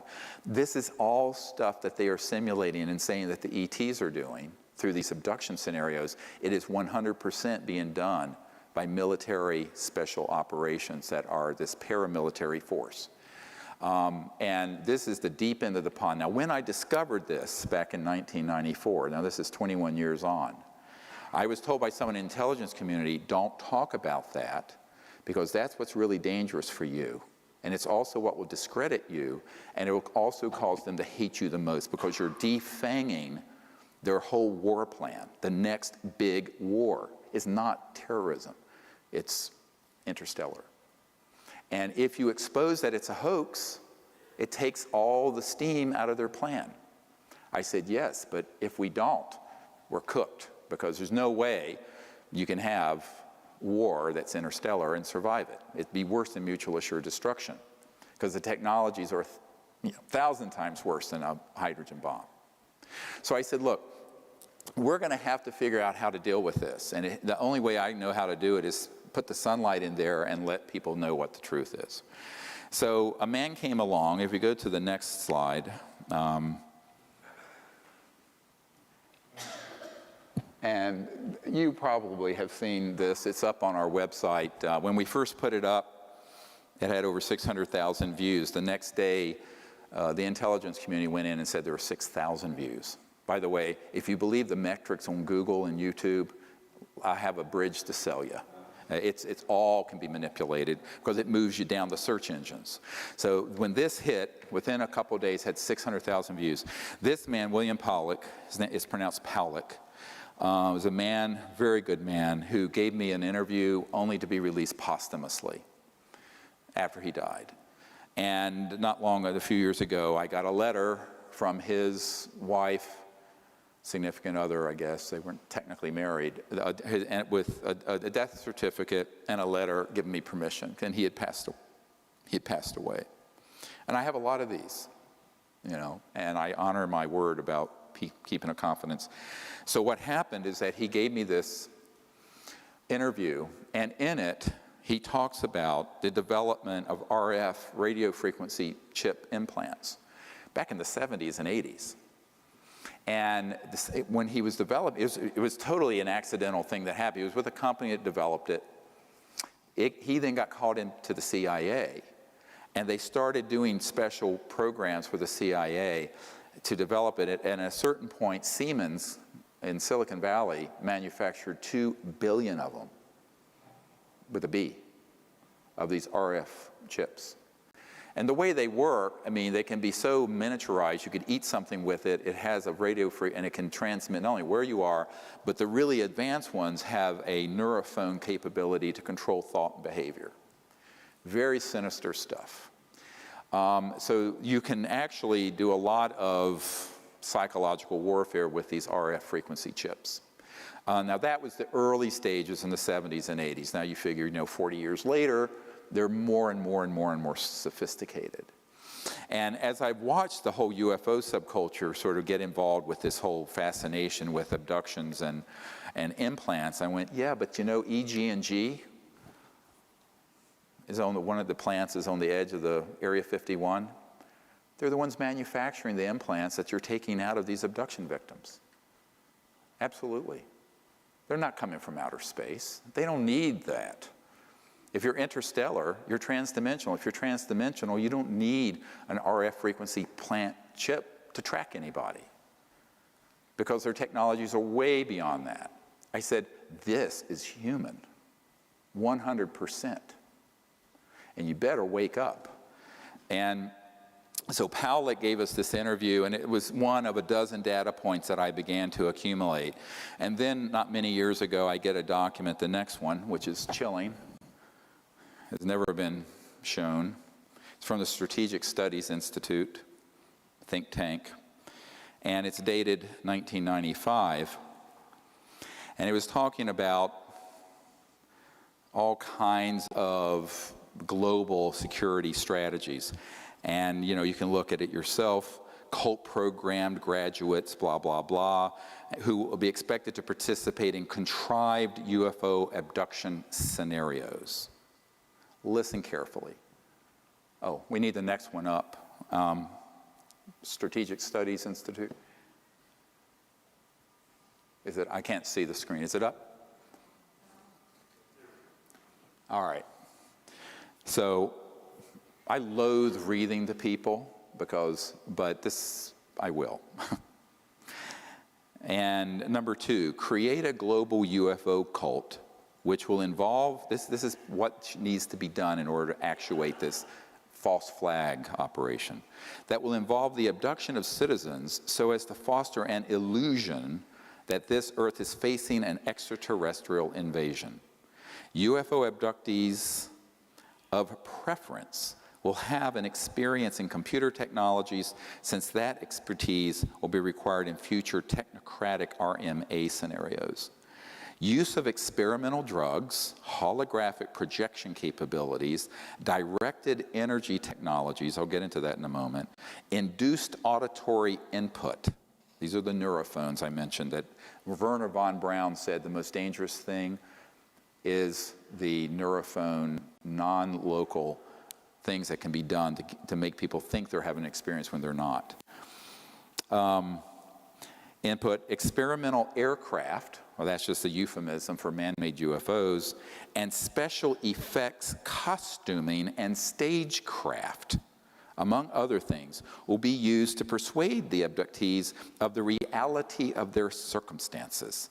Official denials regarding these events will employ reverse psychology to ensure that all such denials are taken as official confirmation of an imminent and/or ongoing extraterrestrial invasion. This is the next page. UFO abductees will be persuaded to worship their anticipated ET conquerors in cult-enforced religious fashion. UFO cult networks will be controlled by U.S. intelligence to limit infiltration and ensure that dissidents do not disrupt UFO long-term agendas. Uncontrollable dissidents will be assassinated, preferably by directed energy means. Dissociative satanic cult graduates will handle all such executions, i.e., when not actively lending logical and theatrical support to UFO abduction operations. Number 3, directed energy surveillance and weapons technology of all types and caps will be used for purposes of spreading fear and confusion in the population at large under deniable circumstances, for eliminating persons deemed adversarial to U.S. national security interests, and for spotting, assessing, and manipulating potential recruits to the RMA cause. Neurocybernetics and other psychotechnologies will be used to sow confusion and hypochondria in the population. The symptoms and effects produced by these and other directed energy technologies will parallel the effects produced by various microbes, viruses, and chemical imbalances, thus compelling a large segment of society to seek medical intervention, which in turn will be a basis for their being used for medical experimentation under voluntary circumstances. Psychiatrists and psychologists will play an important role in these experiments, particularly where denying the efficacy of neurocybernetics psychotechnologies is concerned. Citizens who complain of hearing voices will be used as a basis for generously government-funded schizophrenic-related brain research, on and on and on. It goes on. Now, if you're not falling out of your chair yet, what I want to tell you is that all of that has come to pass and came to pass between the 1950s and the 1970s. A man that I worked with before his death had developed an electronic system in 1956 or 54, that would enable someone electronically to remote view anywhere, and could also affect, some of these have been called radionic psychotronic weapon systems. And they were developed decades ago. Now, how hard is it to deploy them? Not hard. They're not used every day. They're used enough to create a groundswell of conviction that there's an alien threat. So you take that capability, combine it with man-made UFOs, combine it with disinformation in general about the subject, and also certain chemicals, and you can launch an entire contagion of fear that's based on completely man-made false events. So this is the false flag event I wanted to warn you about. And people say, when is that going to happen? I said, it's happened already. It's already happened. The media, the film industry, any UFO conference you go to is going to be filled unwittingly, usually, not always unwittingly, but usually with information that is this kind of disinformation designed to create an us versus them dynamic of an alien threat. And the reason for it is that that is the only way to grow the military-industrial complex. You know, Leon Panetta, the CIA director and then Secretary of Defense, but when he was CIA director, said, you know, we're spending $110 billion a year chasing down 70 al-Qaeda members in Afghanistan. Ridiculous. In order to sustain the level of expenditures and grow the military-industrial intelligence laboratory financial complex, you got to have another enemy. And as terrible as the terrorism threat is, and it's real, it's nothing compared to what they could do, like in the movie Independence Day, where they stage an attack using man-made anti-gravs that look very ET, with this kind of technology, that there's a threat or an attack on Earth. So, heads up, Wernher von Braun, on his deathbed, warned that this would happen and it would be hoaxed. We've had so many people. I have met with one man, I can't get him to come forward, and then another, and then another, and then another, who spoke of, in the early days, they used, I know this sounds terrible, but he was a little guy, and he was so short, and they basically did like you would in a movie, suit and head and mat to make him look like an alien. And there would be military choppers nearby, but he would be on one of these flying discs, man-made, and go in and with a chemical canister and some electronics, abduct people. And he says, oh yeah, I was on an abduction squad, it was way back, I think in the 60s. They've gotten better, and I say better, and they've become more efficient because over the decades they've developed little creatures that look like an ET, They may look gray or like a reptile or this, and they kind of walk like this. They have this robotic, weird walk, and if you look at I saw the video that Stan Romanek had of the one that came into his house, that basically a film company bought up and black shelved. Nobody has seen this. I was at his home. And the one that came into his house was exactly one of these so-called gray-like creatures. And the way it moved was this very robotic. It was so obvious that it was a biomachine. And if you go into the brain, it is physical. It has a biological component, but it's laced, the neural cortex is laced with integrated circuits. And it's completely under control of these military operatives. But he thought it was an alien. I said, well, it was an alien, but not an ET. So I used the word alien, which has a very xenophobic ring, to connote the man-made ones, and the ETs are the ones that are interstellar. The aliens that are man-made are ones that are completely under the control of these paramilitary operations. And the stagecraft, if you use the language of this Strategic Studies Institute document, is so good that it would fool anyone. The president, the CIA, you could abduct, and they did. They abducted Paris de Cuellar out of his limousine using this stuff, and he thought it was ET. And that's why they killed the initial plan to end secrecy at the end of the Cold War. Gorbachev was on board, Reagan was on board, Paris de Cuellar, head of the UN, Prince of Liechtenstein was involved, et cetera, and so on. Killed it. Now we're getting, this I know is where everyone's going, can this man have lost his mind? Every word I'm telling you is true. This is the heart of the secrecy. How do you convince people there's another species to hate? Now, they actually took this from the playbook of Adolf Hitler. The way they conditioned the population. How'd you get a very, I mean, in the 20s, in the early part of the 20th century, Germany was the apex of culture, erudition, progressivity, intellectual pursuits, et cetera, and so on. How do you get that population to devolve into this horrific community that could engage in the Holocaust and World War II, the way that happened? Psychological warfare.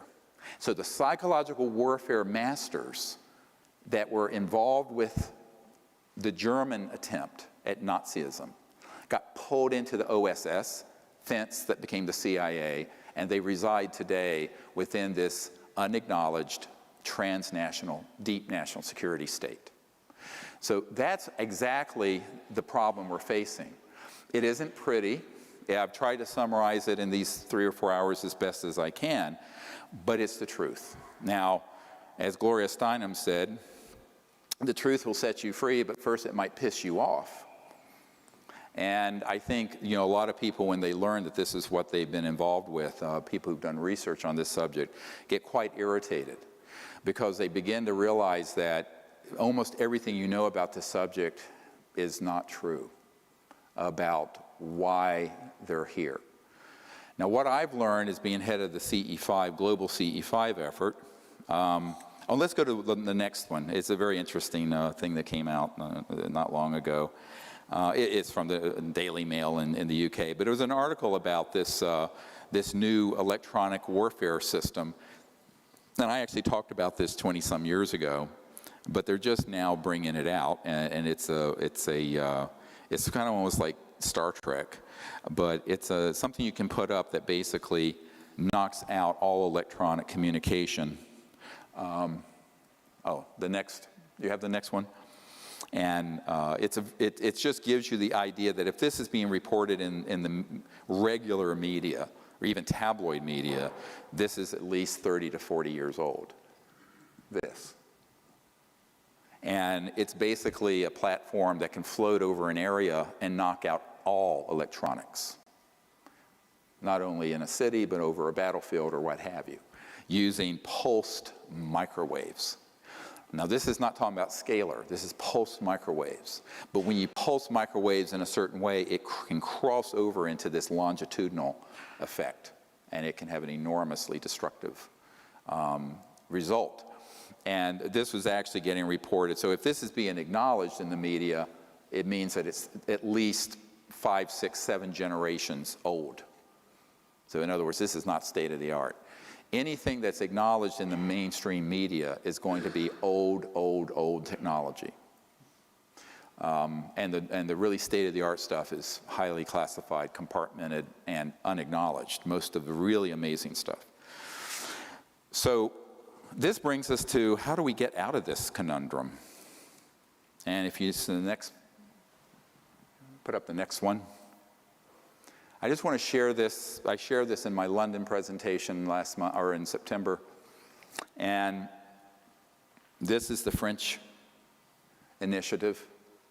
And you see the date on it. This is by far, we're about to release all of this with a report on the internet, document ever generated by a government on this subject. Urgent, 16 January 2007. The French government had decided to reach out to us to make peaceful contact with the ETs and bypass this entire unacknowledged world of cloak and dagger nonsense.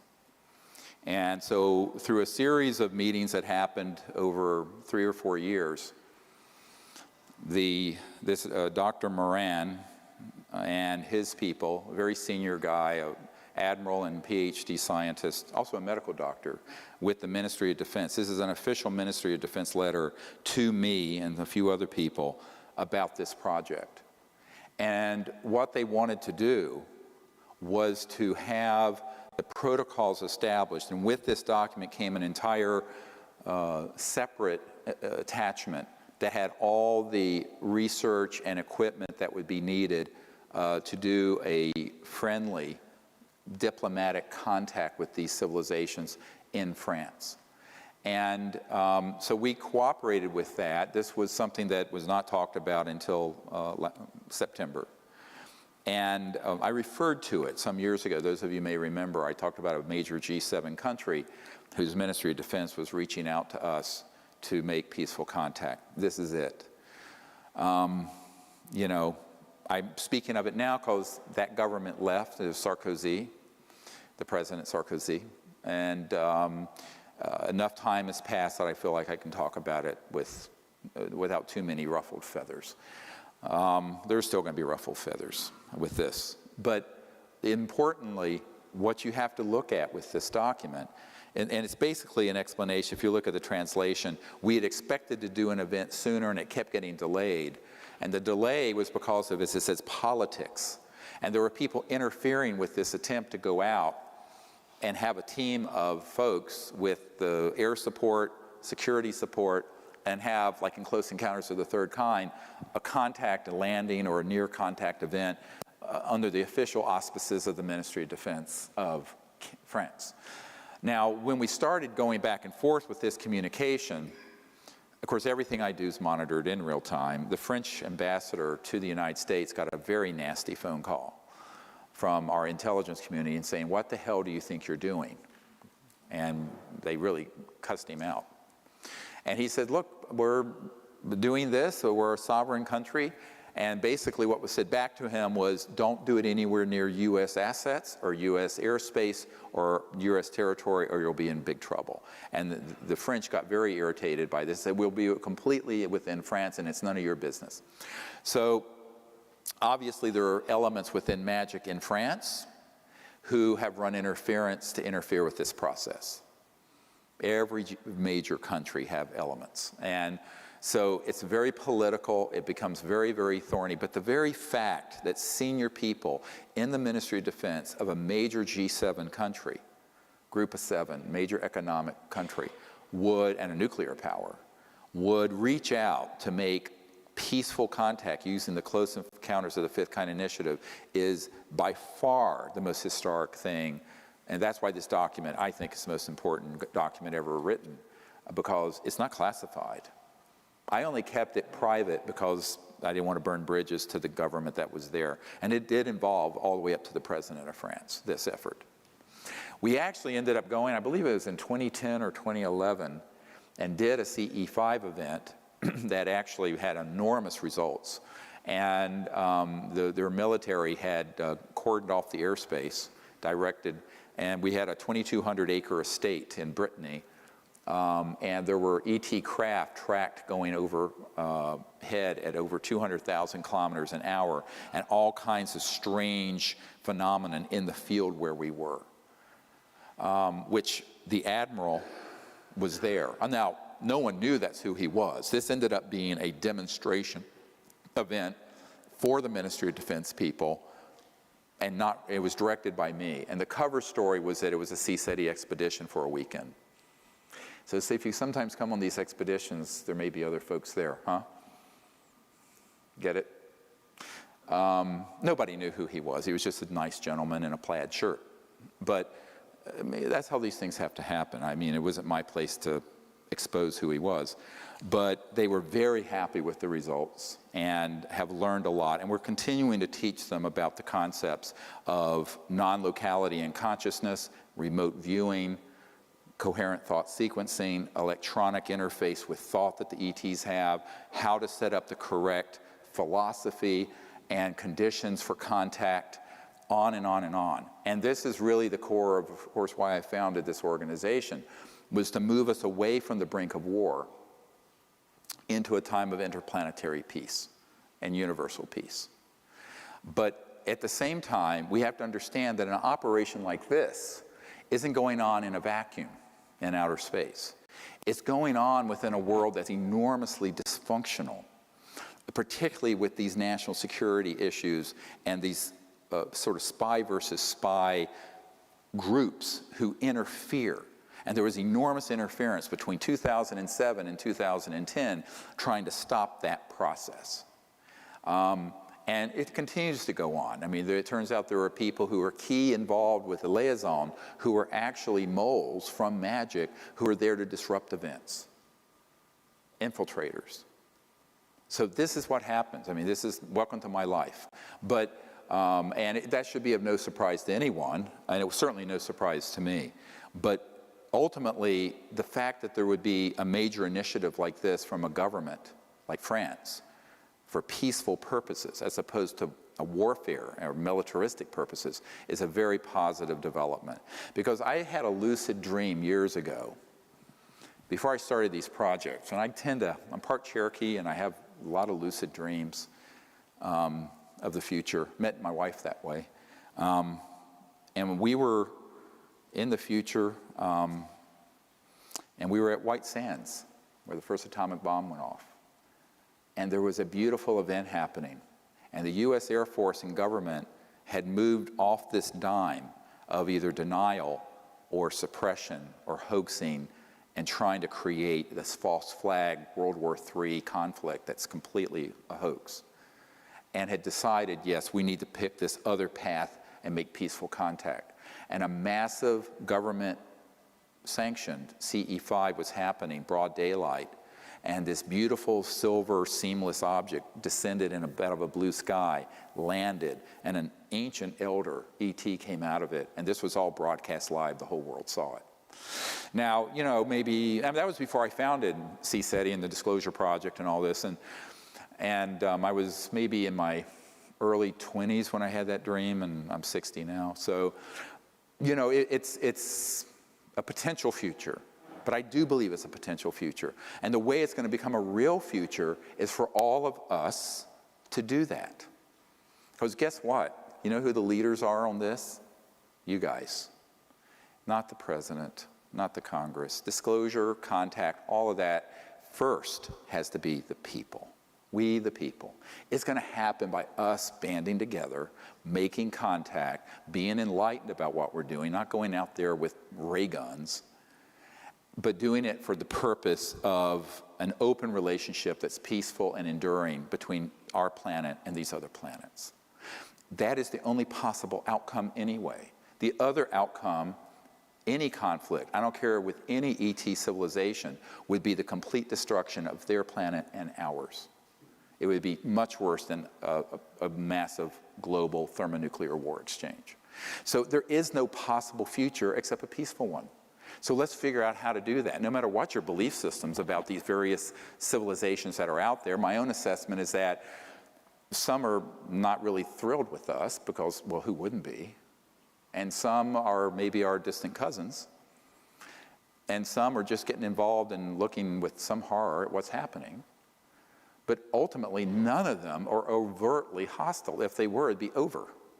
And let me tell you, it would have been over when we dropped the first atomic bomb. And I've been told that by multiple members of MAJIC, M-A-J-I-C, because they have said, yeah, of course. I mean, but it's very easy to play on people's paranoias and fears through mutilations and abductions. And this Dr. John Altshuler I mentioned, who is the nephew of Jimmy Doolittle, General Doolittle, he became the guy who did the first Snippy the horse case. You know Snippy the horse, the cattle mutilation and animal mutilation case? That was him. He didn't get acknowledged because he wanted to stay in the background, but he was the scientist. I was staying at his home outside Denver, and he said, absolutely, that case was military, made to look E.T. for the purpose of scaring the hell out of people. I said, really? He says, absolutely. And then I met with a man, it was an accidental, you know, the universe works in strange ways. I'm sitting on a flight, flying, I think from Colorado or New Mexico to the East Coast, and the guy sitting beside me says, oh, I said, well, I'm a doctor. And he says, well, what are you doing out here? I said, well, I actually do stuff with UFOs. He says, oh, you're kidding. He says, let me tell you. And he owned a 250,000-acre ranch in northern New Mexico. And he said, let me tell you what they're doing to my cattle. And he said, but it is not alien, it's humans. And he had night scopes. He was a very wealthy man. And he said, these guys are coming in there with special silent helicopters, and we have them. My military advisor was on a ship where one landed in a fog, and they couldn't see it. And they said, where is it, where is it? They said, look up, it's right above you, and there's no sound, completely quiet. He says, and we caught them red-handed doing these mutilations on my cattle. And he instituted a lawsuit against the U.S. government, but the group doing it was an unacknowledged group that's extra-constitutional, and the U.S. government said, we don't know anything about it. And the government people who said that were telling them the truth. See, this is real plausible deniability, right? Because they can honestly say, we don't know anything about this. So he took it all the way through the federal court system, it just got thrown out. Even though he had dispositive evidence, human, paramilitary, and U.S. military assets were doing it.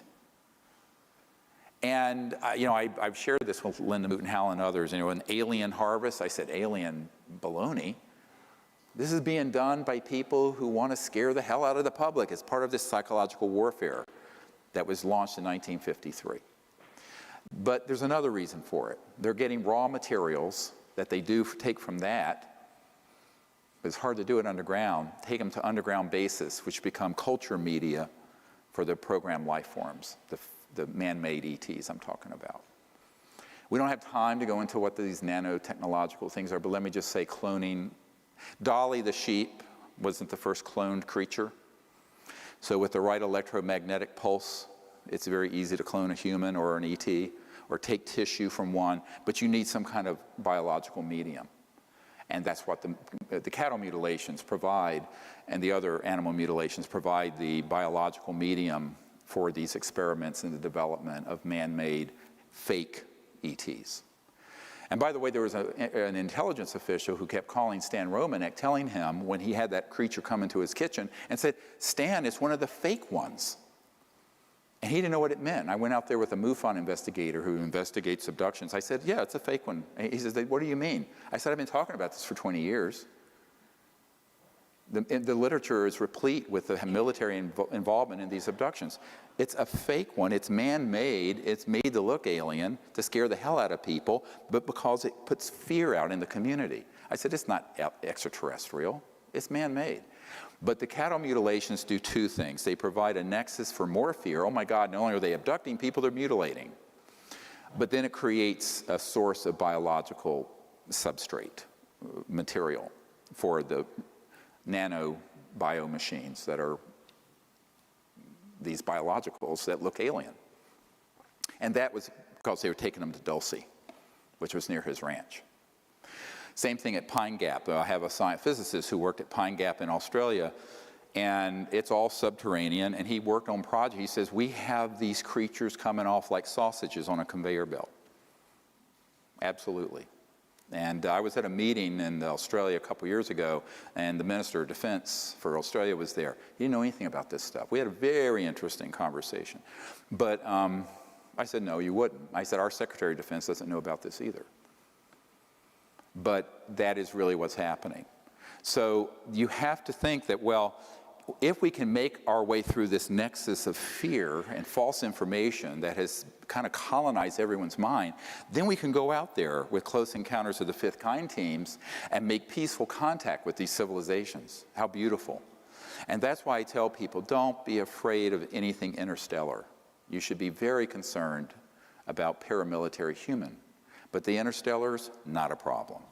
And I think you have to make a distinction. People say, well, how do you tell the difference? Well, an ET craft has no seams.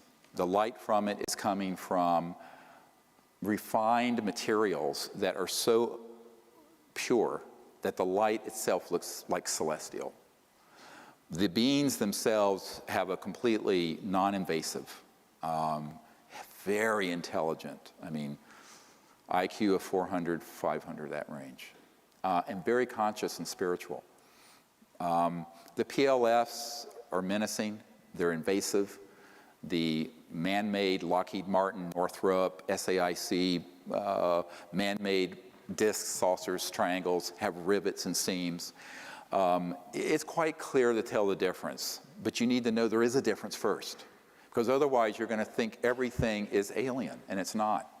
And that's why I'm doing this webinar with thousands of people watching. It's going to go up on the web. Is that the public needs to know the difference between the real and the false, and what the agenda is for the false one, and how easy it is, whether it's through a cosmic 9/11 or some other scenario, to manipulate the public into fear and get on a war footing where we then suspend our liberties, our freedoms, and spend trillions of dollars and countless lives in a concocted, hoaxed battle. Don't be fooled again. We need to not be fooled again. And this is the big one that we need to wake up to. If enough of us wake up to this and then go out and make peaceful contact, then those folks who want to see us create a time of endless war can't have their way. They only succeed if you are sheeple who are going to follow along with the conventional wisdom like zombies half asleep. So I beg you to share this with everyone you know, and go out there and make peaceful contact. The other thing I'm calling for is this Whistleblower Act provision. If there are people in this audience or who know people who have been involved in these projects who can testify, and if there's an attorney team that will take it, we will initiate this lawsuit. And the next is mass defections. All of you know people who know people who know people. It's 2 or 3 degrees of separation. If you work your network, those of you listening who are in California in the high desert, there are people in Palmdale near Edwards, there are people in Nevada listening right now. You network in your community and you find people who are at these facilities that I named. And unfortunately that document didn't make it, but listen to it. And if they've worked on these projects related to ETs, UFOs, PLFs, program life forms, anti-grav, you may defect with impunity under the National Security Act of the United States. Why? Because we have proven today that there are dozens and dozens and dozens of officials in the US government, in the British government, and every other country who have been denied access through a criminal enterprise, a racketeering influence corrupt organization, the largest RICO in the world, that has involved itself in corruption, and therefore it cannot, if it is violating the US, British, and other constitutions, cite the National Security Act to provide cover. That is why on 2001, on May 9th, when we did the Disclosure Project, and I had 20-some people at the National Press Club over here, and then subsequently more than 100 that came forward in the book and videos for disclosure, none of them, even though they had top secret clearances on this issue, none of them ever got a phone call or a letter saying, be quiet. Because we had proven between 1992 and 2001 that this is an illegal, unconstitutional operation. So anyone listening who has a family member, a friend, a neighbor, someone you can network who's been in those projects or are currently in those projects, contact me at our website, Sirius Disclosure, SIRIUS disclosure.com. We will treat you with the greatest confidentiality. Now, we do not want to hear from secondhand people unless you have dispositive documents and proof. Only firsthand, people who are there and who can prove they're there. So you'll have a DD-214 from the Department of Defense, you'll have badges from your corporate access, you'll have stuff that can establish it. And that's what we require. But those folks need to come forward in a next wave of disclosure and defect from this criminal enterprise. Many of you, I'm addressing you now, don't know you're in a criminal enterprise because the way compartmented intelligence works, you have a guy at this desk doesn't know what the guy next to him is doing because it's special compartmented intelligence, top secret. And that's the way it works. They're in what are called silos. But I am telling you through these documents and this testimony that the way these projects are managed, it's illegal. And if it's illegal, they cannot cite you for violating the National Security Act. Now, Snowden disclosed information that the President and Congress did know about. That's different. I'm talking about disclosing information that is not being shared with the President or Congress and are a priori illegal. So the quotidian world of top secret, the sort of everyday world of top secret, I'm not talking about that. I'm only talking about unacknowledged special access projects that deal with the anti-gravity or gravity control, new energy, ET, UFO issue. Those things are being managed in a corrupt enterprise that's illegal. So you folks can speak to anyone, provide any material, take any document, like some of these that I have that are top secret that have not been declassified. No one's going to come after you. Now, I did have an FBI guy say to me once, he says, that's a top secret document. If you share that with anyone, each time you share it, it's however many years in prison and whatever zillion-dollar fine. I said, really? Come put the bracelets on. I said, because my first call, I was back when I'd been on Larry King, my first call is going to be the Ted Koppel, who I know, and Larry King and a few other people. The headline's going to be, emergency doctor gets arrested for disclosing top secret document that confirms UFOs and that you guys killed Marilyn Monroe. You want that the headline? Come get me. And he looked at me, he said, you're crazy. I said, yeah, like a fox. I said, it's your worst nightmare. This is your worst nightmare. So that's the other part of disclosure. Don't be a lone wolf. Don't be a Bill Colby. Do it. Come together with us, with a group of people, another 5, 10, 20, 30 people deep inside the transnational security state, the deep state, and come forward. That's what I'm calling for people to do. So that's one thing we can do. The other is to each of us form our own CE5 groups. How many people here are part of a CE5 contact group somewhere? I'm just curious. Yeah, so a few of you. The rest of you need to do that. We have an app. If you go to SiriusDisclosure.com and scroll down to the second bottom half of the page, there's actually an app to train you in the remote viewing and the contact protocols. And then there's another app, a free app, that will show you who is on CE5 teams in your area.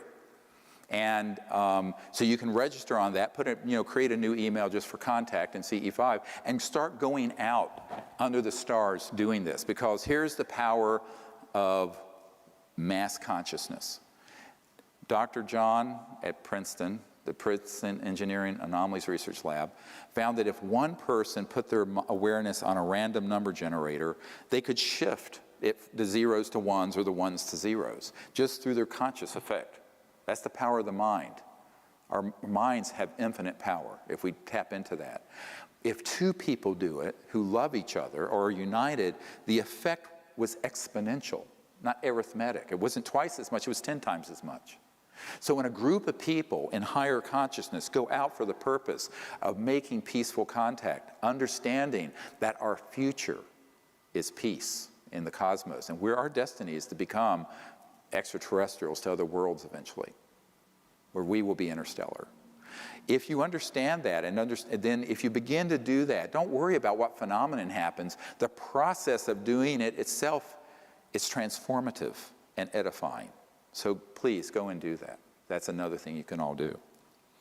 Now I want to take the last few minutes to just take a few questions. We've got about 15 minutes. And anyone who has a question in the audience, if you can just yell it out and I'll repeat it so everyone can hear it. Yes, Simeon. You were one of the witnesses at the Citizen hearing for disclosure at the Press Club in 2013, just a few months ago. Mm-hmm. Do you think such an organization like that and those types of events help move the whole issue forward? Hearings in front of either members of Congress or the type? Yeah, he's asking about the hearings in front of Congress and this sort of thing. Here's the problem with that.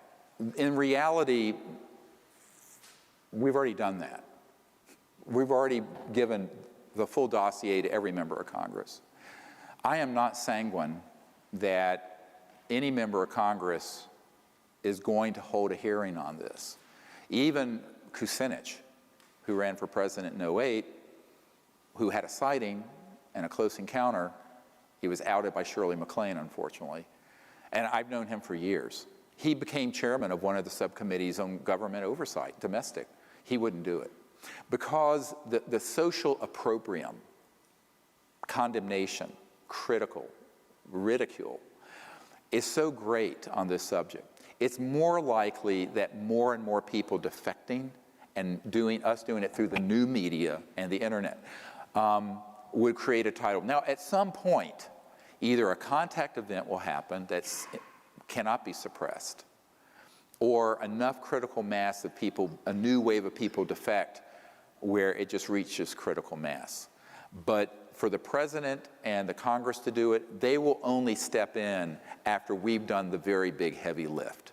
So I think disclosure is in our hands, and in my opinion, in a sense, we've already done it. The majority of Americans believe we're not alone. 43% of Americans believe we're currently being visited by ETs.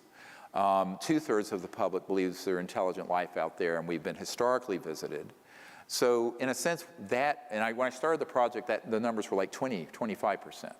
So in a sense, we've won that issue. It's when people talk about disclosure, I say, well, in a sense, we've already done it. What hasn't happened is official disclosure.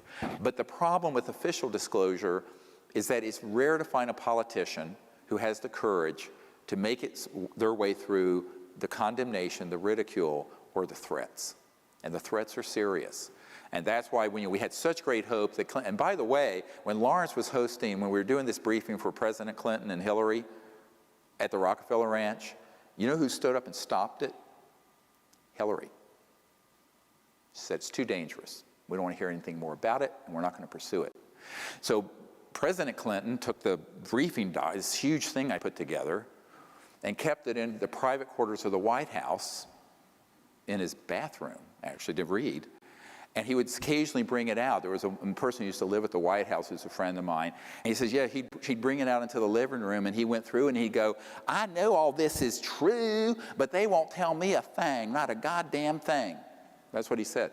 So, I just think that, for the chief executive or the Congress to do it, we're going to have to create events, contact events. And it's harder in America than any other country, because this country is the crown jewel. It's not that Magic doesn't have subsidiaries globally, but this country is the crown jewel of the military, industrial, financial, laboratory, technology complex dealing with this.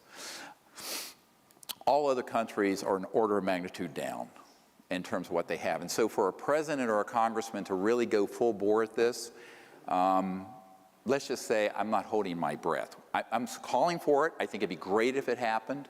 But I think we're going to have to do a lot more of the groundwork ourselves. The public, it has to be a mass public initiative, both making contact and bringing out more and more of these top secret witnesses before they will move off the dime. Yes, sir. Do you know who the leaders of Magic are today, by name? Yes, I know a number. I've named a few. Some are recently deceased, some are still living. Like, Cheney's certainly a member.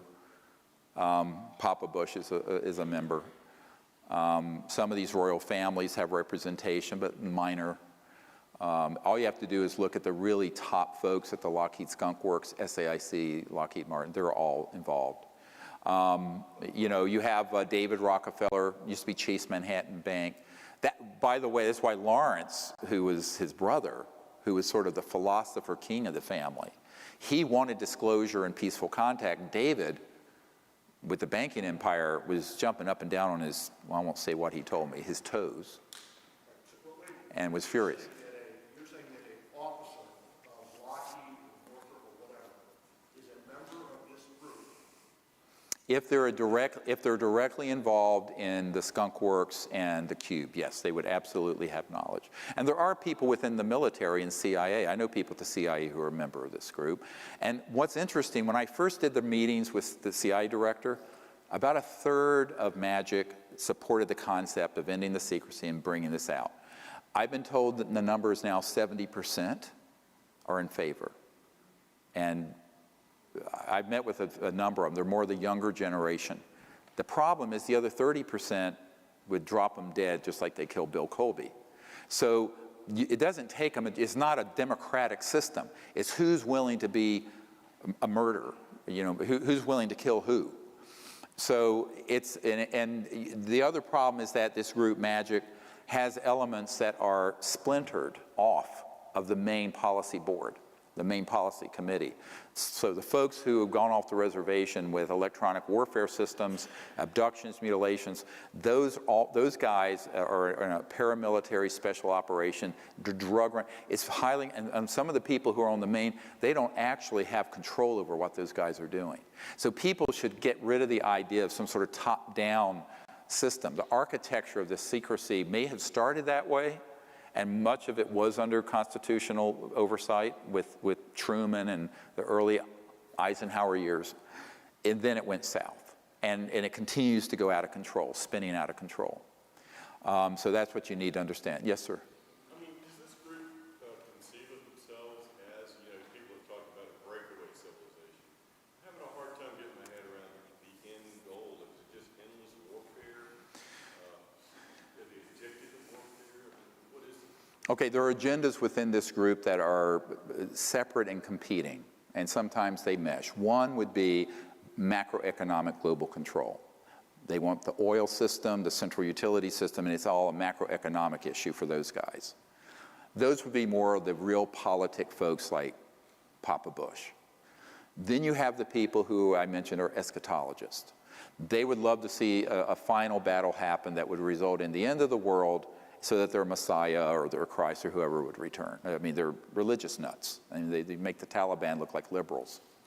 Then you then you have an element that are sociopaths who really like endless war. They love torture, they like destruction, they're addicted to it. And I've met with some of these people. They are true psychopaths and scary characters. And then you have an agenda that has to do with the fact that they're not so much still attached to the secrecy, but they don't know how to come clean without it being the biggest scandal in the history of the United States and many other countries. Because imagine this information coming out and being confirmed, and the world learns that for 60 years we haven't needed oil or gas or coal, that there have been all these things done. I mean, one of their concerns is that it could result in so much social instability they wouldn't be able to manage it. So there's a sort of inertia to the secrecy, a momentum, and it's very hard to stop it. So those are people who are just sitting on the fence, who are placeholders, status quo holders. And a man that was good friends with W, I met with him at the University Club over here, and he was sort of his advisor on nuclear power and stuff like this. And he said, he says, I don't care if you're left, right, liberal, conservative, Democrat, Republican, when you get into that building, and we just down the road, he was pointing at the White House, you govern as a conservative. I said, what do you mean? He said, you do not want to be in charge when something this big happens and manage that change. I said, oh, I understand what you're talking about. I had an admiral who was in charge of CONUS, who was part of, and another guy named Admiral Harry Train, who became a member of MAGIC. You want names? I mean, I have a lot of names. And this guy said, well, CONUS is continental United States. security. And he says, my job is to maintain the homeostasis of the world energy supply, just to have nothing disrupted. That's why we're in the Middle East so heavily. He says, and what you're saying is true, this should never have been kept secret, it should come out, but I just want to retire from this command and go fishing at my ranch out in, I think it was Montana or Wyoming. He says, I just want to get out of this position. So, you have to, live in their shoes for a minute. And I have a lot of compassion for that. A lot of these people have inherited this mess that got started. And this is why Senator Goldwater said to me, he said, it was a goddamn mistake then, and it's a goddamn mistake now that this was ever kept secret. I'm quoting directly. I'm sitting in his living room. And, so there are a lot of people who find themselves as placeholders, and they just don't want to disrupt the status quo. So there are different agendas for the secrecy.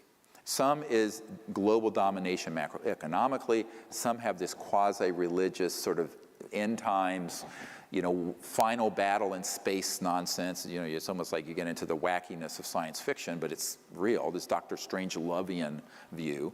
Some, it's all just about maintaining the status quo of how the world operates.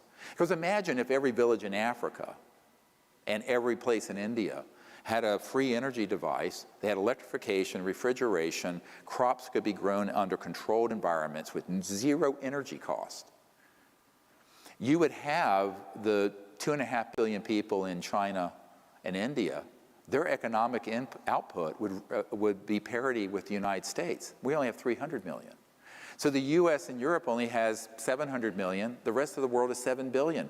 Money flows to where economic prowess and power is, right? That's why America is the biggest economy. China's about to get there, but bestrides the globe. But this would change the macroeconomic thing overnight, almost overnight, certainly within a generation, 15 or 20 years. So those are folks who are looking at the reality of that kind of change and go, no, it's too big of a change. Now, that has been going on for 60 years or more. I mean, the secrecy on the energy stuff has been going on for 100.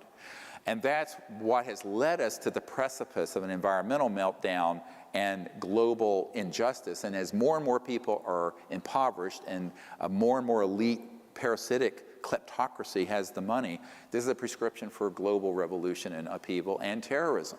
So the more we stay on this path, the harder it's going to be. So even though the change is daunting to take on, it's still the right thing to do. And the longer we put it off, the harder it's going to be. So my advice has been, for 20 years, meeting with people in high places, do it. But it's easier said than done. Another question. Yes, ma'am. How can we help our children and the future scientists of the world, future Teslas who are growing up in this educational paradigm? Who want to push and learn, and maybe they're being suppressed. What's the future of this education? It's a great question, yeah. How do we help our children and our educational system and get them into this new paradigm? You have to do it yourself. The system will take too long to catch up. It'll eventually get there. So when you start talking about the whole area of consciousness studies, high-tech sciences, you're not going to be able to get that at MIT or in your public schools. But we as parents can provide that information to our children. The other thing is to encourage them to take risks. I mean, now we have bubble kids. Everyone's a bubble kid. I mean, I ran all over the city wild. Now, my parents would have been in prison. We don't let children take any risks. But you know what? We become so cowardly and timid that if my parents' generation were like that, we'd all be goose-stepping to Adolf Hitler. So now there's an Adolf Hitler that's this sub rosa, Fourth Reich. And we have to have the courage to stand up to it. Now, there are costs to that. I've paid a very steep price. But I think ultimately you have to begin to embrace a bigger vision. So I'd say the first thing with our children